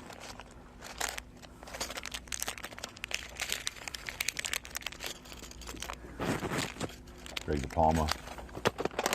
Solid day so far today. Great tournament here last year. Doing a lot of Carolina rigging. I never Carolina rigging. Wow. Doing a lot of Carolina rigging last year and this year. And the one thing about it is you notice he does not have to fight them long. Very high probability that you're going to land them with a Carolina rig here where you don't have to fight them in the current. Take a look at last year. A lot of great footage from Greg DePalma. Correct me if I'm wrong, Such, I might be wrong. Recently engaged? Yes. That's what I heard. Congrats. Kelly, how do you say your last name? Davila. Okay. Gonna tie the knot. I would normally give DePalma a hard time because he hadn't pulled the trigger yet. And so I'm glad that he finally made that decision. Why would you give him a hard time? Because they've been dating for 10 years. Yeah, they've been together forever. Work on his own schedule. As if he was going to find better. Come here. I'm just kidding. I'm just kidding, Greg. No, he did do a great event here at the St. Lawrence last year. He actually started off great at the St. John's River. We got a little peek at him last year as well in that slugfest. But he's a Northeast guy, a Chesapeake Bay, a Delaware River guy. Just one of those guys that's made it through the Opens, all the divisions, has well traveled for being a second-year pro. thinking about tying the knot while he's tying the knot. Yeah. Right here. So. Ayo. Yeah. So basically, I'm tying a Carolina rig right now. For here, I'm using 20-pound, 100% high seas fluorocarbon main line. I'm going down to a 15-pound. I already tied the swivel on. You guys see the swivel on here. Basically, the swivel allows me to put a different size line on. I'm going down to a 15 just to be a little more finesse. The swivel also takes away from any kind of line twist because that bait's standard just doing this, so you get a lot of twist if you didn't have it on there. Hook-wise, I'm using a Hayabusa 3-aught worm hook offset. Very strong hook, giant barb. That's why I love this hook. Super, super sharp. Bait-wise, it's just, pick your poison, whatever you like to throw, mostly. The other side of the coin is, too. So, basically, the rest of the Carolina rig is going to be this setup right here. I know a lot of guys do put a bobber stop down the bottom. A bobber stop is a piece of plastic up here that basically stops your weight from going up or down. I put the bobber stop on top just because I don't want the weight going too far, and sometimes you throw a cast, it makes it tough. Besides that, I'm just going to tie it on there. You can see I'm using tungsten. I got a 1 ounce tungsten weight. The 1 ounce tungsten allows you to feel a lot more. I know traditionally a lot of guys use brass. Brass does work well also, but I just like tungsten. Got a black bead on there. The bead, when it bangs on there, makes a bunch of noise down in the water. So not only does the smallmouth see the bait, but he also hears something coming. So, it's just like a 1-2 punch for me. But the Carolina rig is definitely a player, as you can see.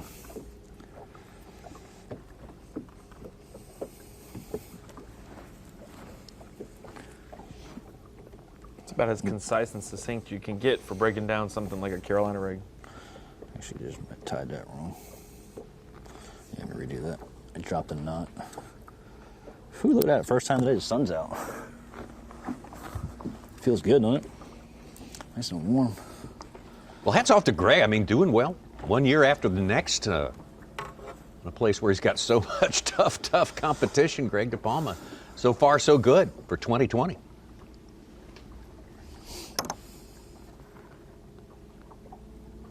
Really covering him last year here, basically just throwing a soft plastic crawdad trailer on the back. Is that 3? 3 bites in one drift? And the other thing that we said about that is a very high probability when you hook one with that you're going to land him. Yeah, we saw him catch one with drop shot a little earlier. Rather lengthy wrestling match. Right, 7 minutes long. Yeah. Buddy Gross kind of getting out in a little more smallmouth looking water here. He's been backwater largemouth fishing all morning.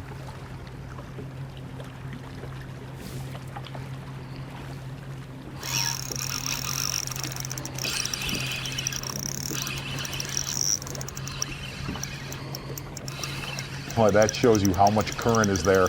Watch how fast he is sliding down the river.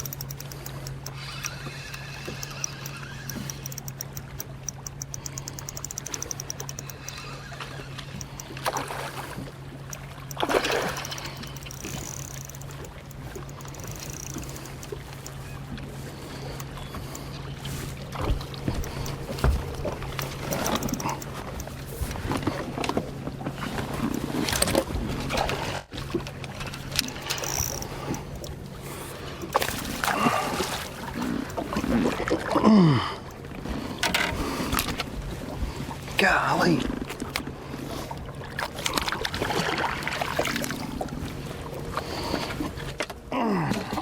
That's a nice one. It ain't big as what we want, but that's a nice one.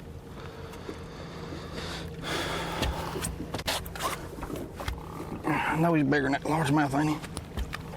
I don't know. I'm not fizzing him for a few minutes. That other one, he went straight to the bottom. I don't like it. Quit it. Quit it. Just that's a big old fish.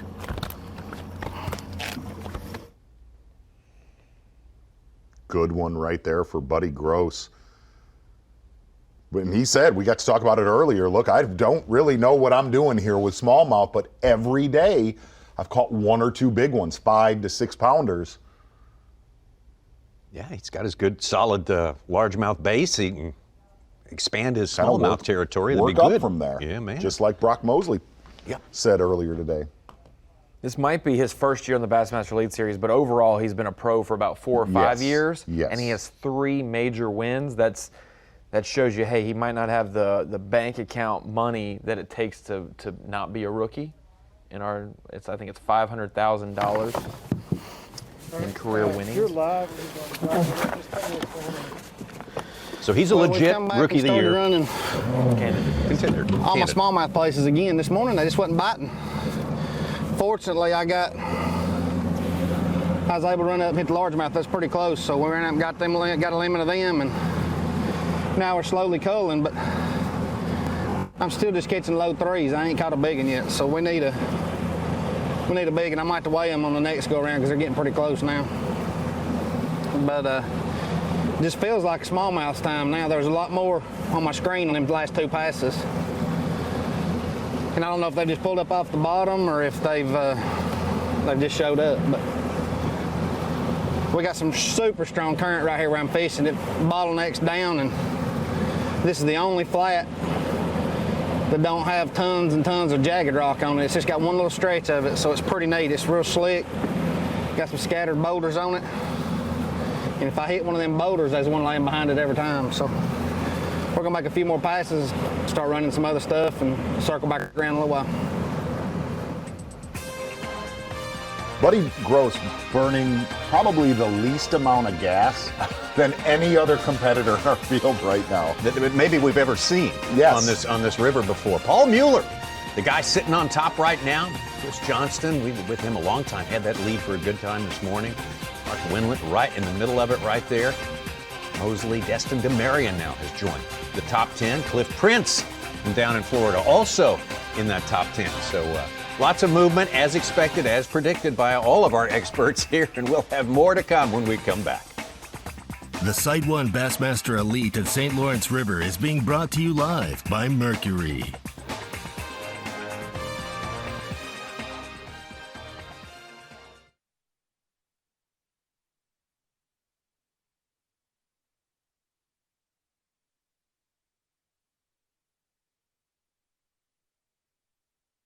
I'm pro angler Andy Montgomery. I've been making my living with Strike King products for a long time. So when they showed me the new tour grade line, I was all in. I knew I could trust it. What I didn't know was how easy it was to use. With the spooling tool and the prepaid envelope to recycle your old line included in every single box. Not only is it the best line on the market, it gives you the easiest fishing experience possible. Find out more at StrikeKing.com. Fish and win with Skeeter Real Money. Fish out of your Skeeter boat, win a Skeeter approved contingency paying event, and you could add $5,000 to your winnings. Just enter, fish, and win. It's that easy. Rules and conditions apply. Visit SkeeterBoats.com and click the Real Money logo to register and learn more, or visit your local Skeeter dealer. Fish, win, get paid up to $5,000. Go to SkeeterBoats.com and see why now is the best time to enter, fish, and win with Skeeter Real Money.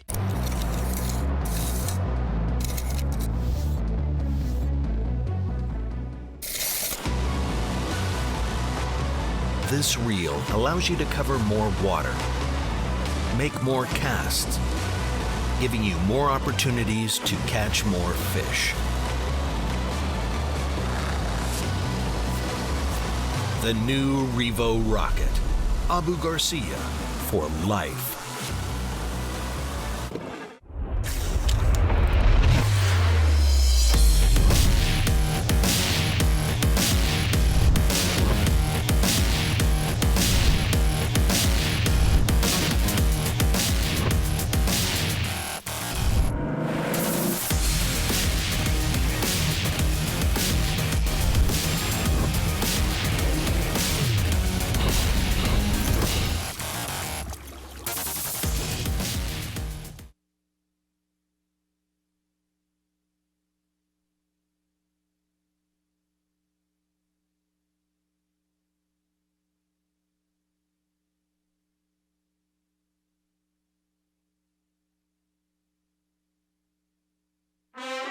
You're watching the SiteOne Bassmaster Elite at St. Lawrence River, being brought to you live by Mercury.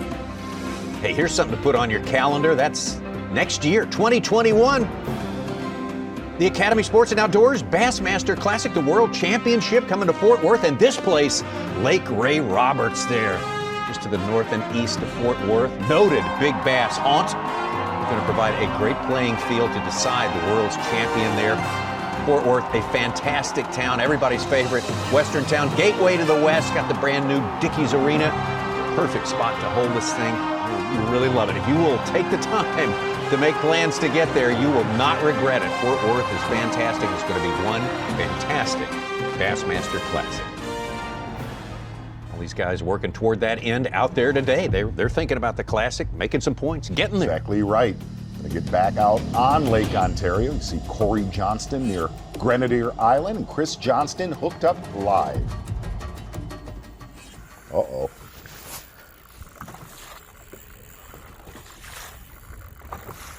Couple of them down there. Feels like a good one. It's definitely not a little one. Chris Johnston actually got to send us a few screenshots of his graph of some of these schools he found out on Lake Ontario from 40 to 60 feet of water. We're gonna find out here. Oh, it's a big one. Oh God, here we go. This is the one we needed.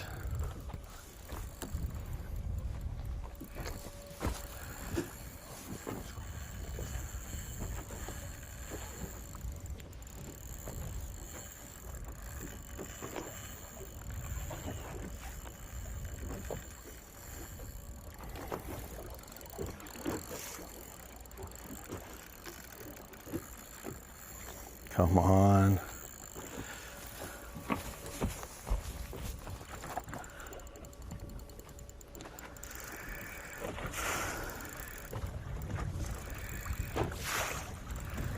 This is one of the better weather days that you're going to get out on the lake with this. They're not even really waves.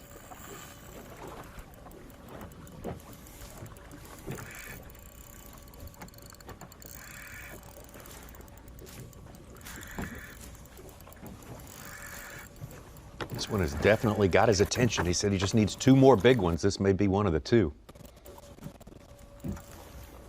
That's a big one. Come on. A little bit of a signal difficulty there, but we're going to hang with it because this is going to be a critical one. Oh, yeah. Not quite as big as I thought, but take them. 4-pounder.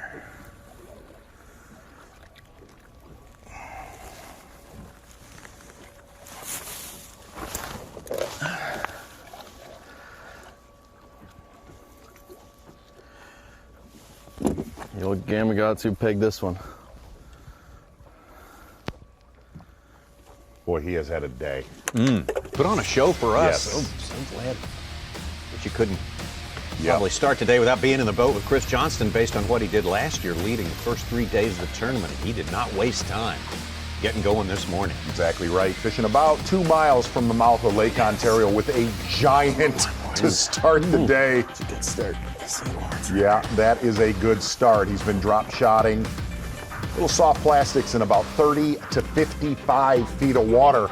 And a scary proposition for the rest of the field. We talked about it at the beginning of our broadcast here on day number 1, is when Chris Johnston makes the comment, oh yeah, I'm on him. Chris Johnston fishing around 3 or 4 different competitors earlier today. Davey Hite said he put on a display and basically just outfished them. Said Chris Johnston's got a lot of tricks up his sleeve where the other guys weren't getting bit. We're going to try to find out what those are because it looks like we're going to be covering Chris Johnston on day 2. Chris Johnston from just across the border now in Canada, Ontario, Peterborough, Ontario, and lots of time spent on the water here. And it's showing today. Gotcha. There we go. That's the one we just saw him catch. He's looking for maybe a little bigger one than that. Said he needed 2 bigger ones to make the ideal bag for day number 1, but that's the way the bag should. That's not a bad looking. And I'm going to go with he has all of 2210. Okay. That is what I'm going to say. That is absolutely unofficial right there, but Chris Johnston with a stellar morning fishing in the mouth of the St. Lawrence River out into Lake Ontario. I wonder if Corey's going to ask him for a few of those spots that he didn't hit. Wow. This and Corey have done one thing through the course of this morning. They've both made it down to where the sun is shining, which seems to Yeah, it's like they're not on a hurt different things. body of water. Yeah, it doesn't look like anything like the river stuff. Corey's got time. He just culled to 13 pounds. He's up tied in 22nd. Sun stays out. Corey will be just fine. Oh, right. Wow. You are absolutely watching one of the best. Number one as a smallmouth fisherman, but this body of water being out on Lake Ontario, absolutely one of the best out there. It's a giant. Thing's hardly fighting. Oh, this is the one we need. This is a 5-er all day. Oh, wow. Yeah, baby. Service right there. Did you see that? Still going. Still going. Oh, why can't everyone do that? The thing didn't fight the whole way up. It had to have some energy. That's a good one. Whew. That was awesome. Dude, that was awesome. I was a little worried when he didn't use any energy and all of a sudden he's at the side of the boat. He can only go up.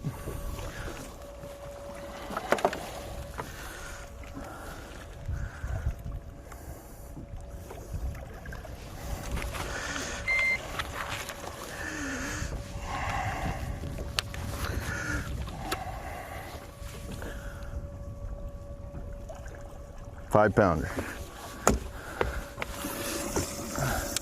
Man, oh man. Can I see that again? I've never seen a smallmouth completely jump in the boat 3 seconds into the battle.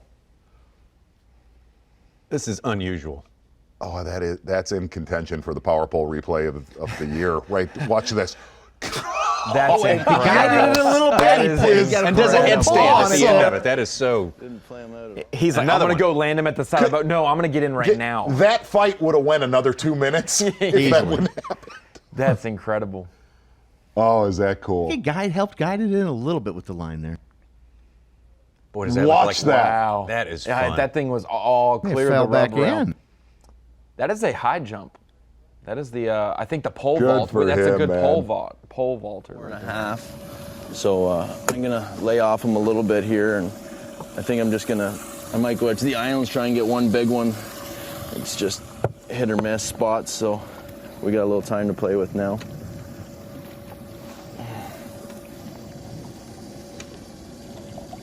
That was one of the wilder smallmouth I've caught. So when I'm fizzing them, Boy, I does that always look like fun put them in the back-to-back water fish like that. so you can see the air out there in coming middle of out. Lake Ontario.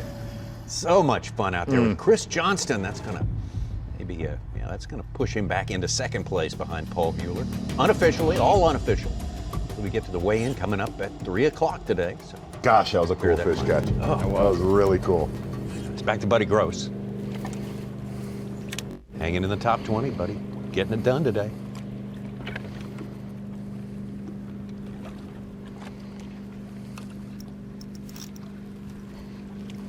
Hate to catch one after I've been hung like that.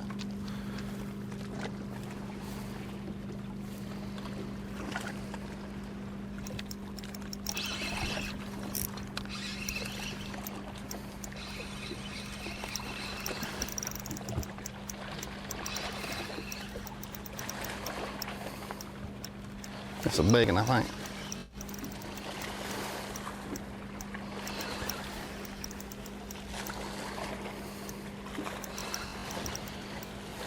Talked about how heavy this current is and how these fish lay on the back side of these boulders.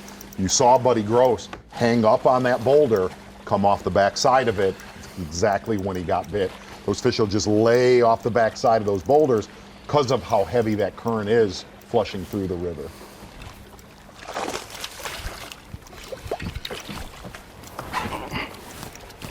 Oh my God.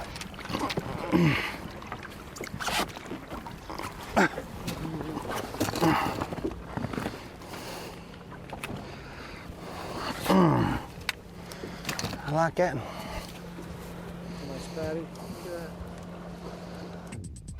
Wow, dandy right there for Buddy Gross Gross. proving Back in his the top worth right 10. now.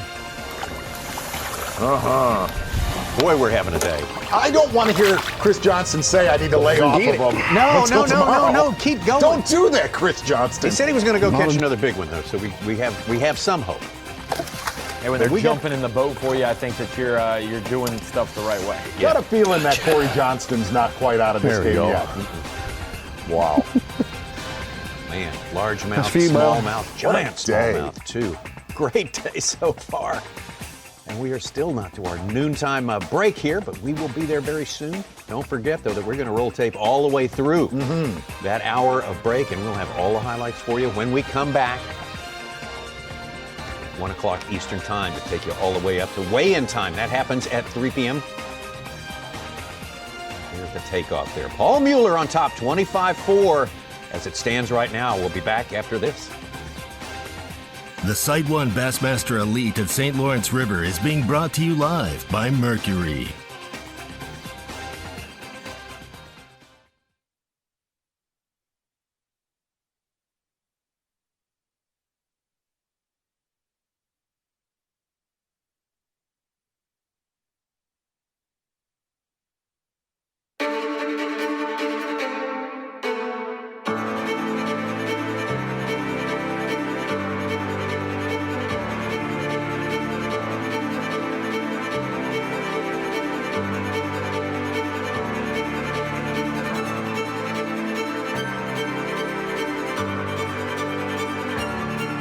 You don't know their names yet, but you will.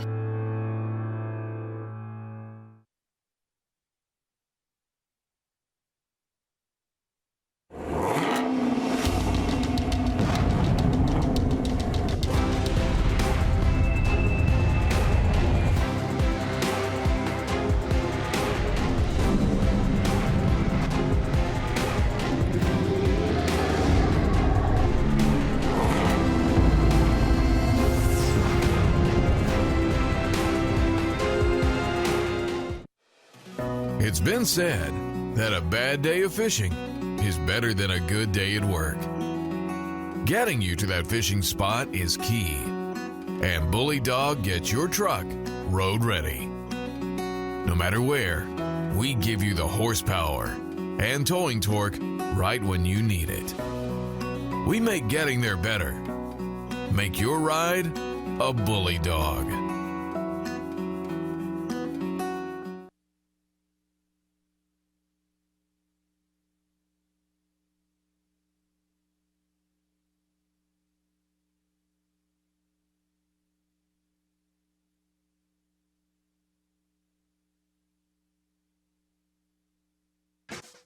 The SiteOne Bassmaster Elite at St. Lawrence River is brought to you by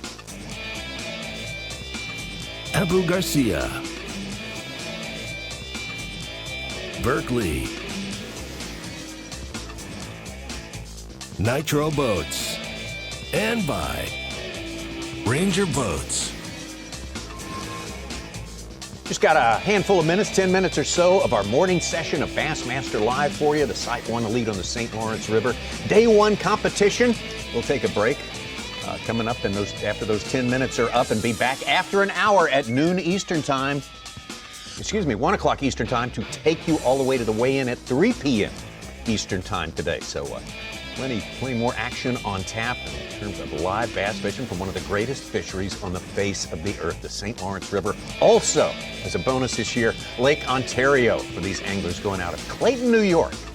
Good look at our French Creek Marina right there. Oh, yeah, okay. A lot of Right, history. Yeah. So many tournaments have gone out of there throughout the 80s and 90s. Thousand Islands, what they called it back in the day. That leaderboard right now. Yeah. Oh, man.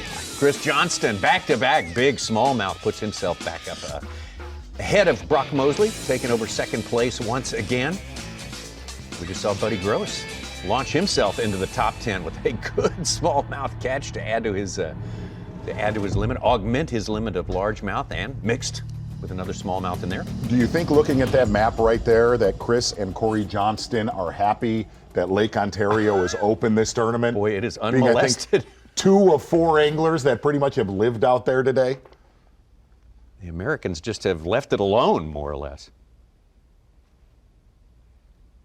And that'll be crucial to see, to hear from anglers that weigh in possibly, or on the phone, how many just kind of decided to write off Ontario. Not a bunch of experience there in past elites. 2 tough weather days to start the week. You start to lose days of practice, and you're like, I just need to go with what I know and go to the river.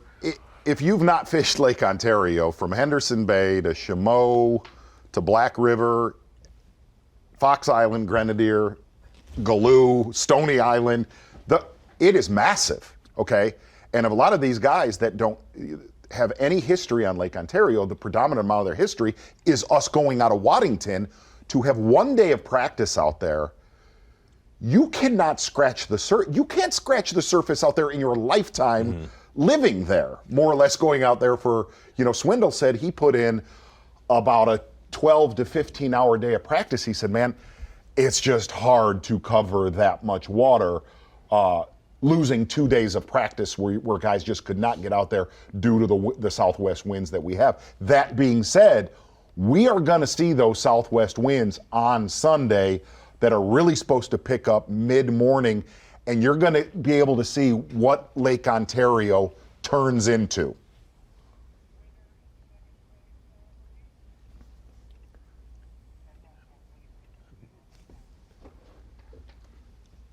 Buddy Gross, now, we can't say enough about him. He is the First most and second recent, place right there. first and second place at Eufaula, our most recent Bassmaster Elite Series event. And AOI. Scott Canterbury doing very well. Buddy Gross now coming into the final day in 10th place, just eked into the top 10. You got to be in the top 10 to fish on the final day. It wasn't long before Buddy Gross went to work. You can see how his days went, day 1 through 3. Not bad, but man, what he did on that final day. Still scratching our heads. Our guy on the water, Davey Hite, kind of saved the event for us.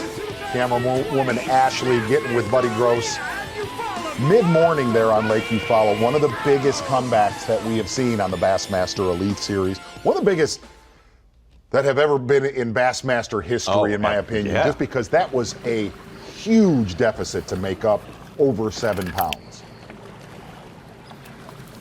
Masterful work there by Buddy Gross. I'm still trying to get over that. That was one for the ages for sure.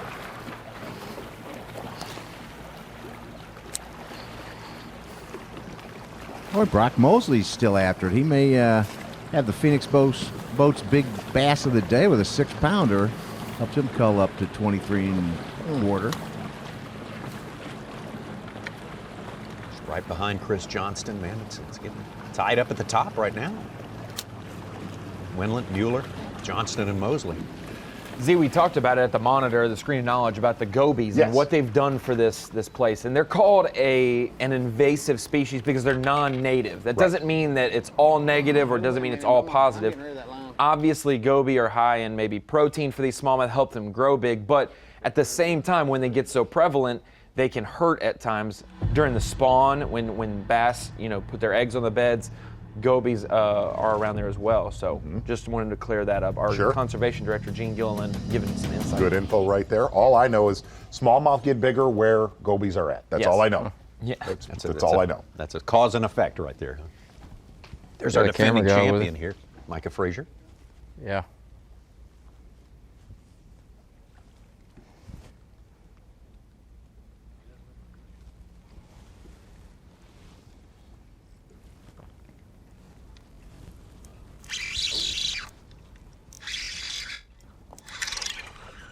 Biggin.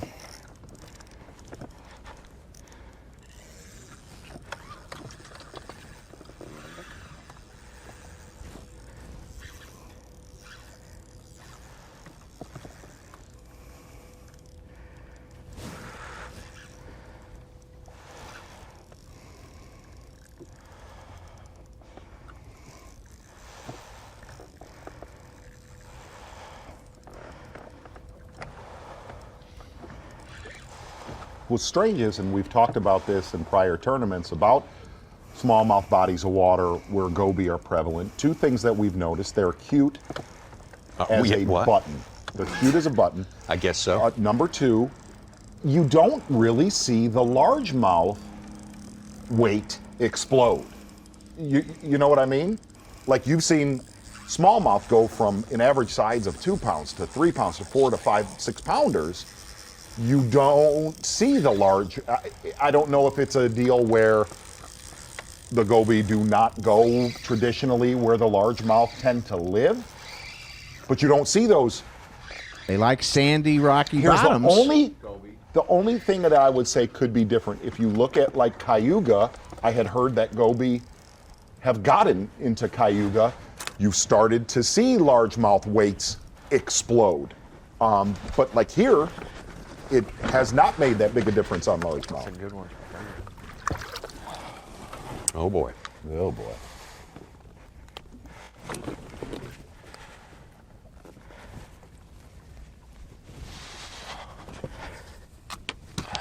About the freaking time. Freaking time we catch one worth catching.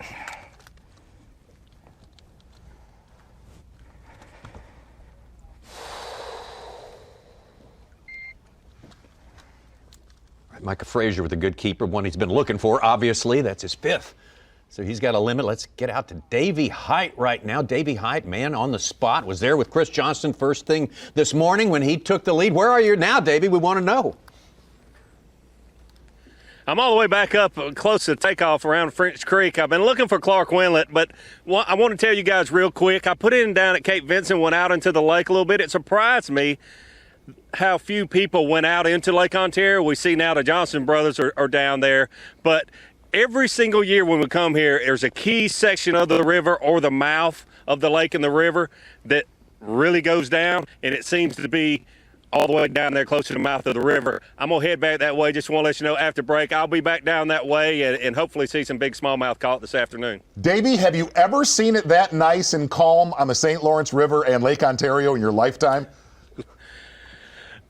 No, this is heaven, Z. But I saw the same forecast you did. Come Sunday, we will show how this gentle lamb today will become a beast. Absolutely. If the forecast is correct Sunday, you will see what Lake Ontario is made of in the St. Lawrence River. Great job. Thank you, Davey. We look forward to your reports this afternoon. Davey going back down toward Lake Ontario. I bet he'll dig up something. Oh, I know Davey wants it to stay that nice, but you are going to see Lake Ontario's lash come Sunday. Not the lash.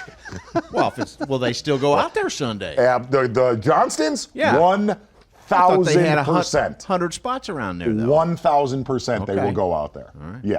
Yes. There have been Canadian Open tournaments where it's blown 20 to 30 that they've gone out. Yes, they will be out there. I actually think those two like it more. Yes. Tough guy. Because other guys hate it more. Yes. Probably. They have had it for themselves. Lake Ontario for the span of the day-to-day that they have been down there. But boy, we have seen from all up and down the river, out on the lake, some great stuff. Just exactly what you expect when you go to this incredible place. Don't forget, we're going to take our break now. In just a few seconds, we're going to go down for an hour. The cameras keep rolling. The anglers keep fishing. We'll have it all for you. Bring you back up to date at 1 p.m. Eastern Time to take you all the way to 3 and weigh-in time. So thanks for being with us this morning on Bassmaster Live. Make a point to be with us this afternoon on Bassmaster. Bassmaster Live, Tommy. Yes.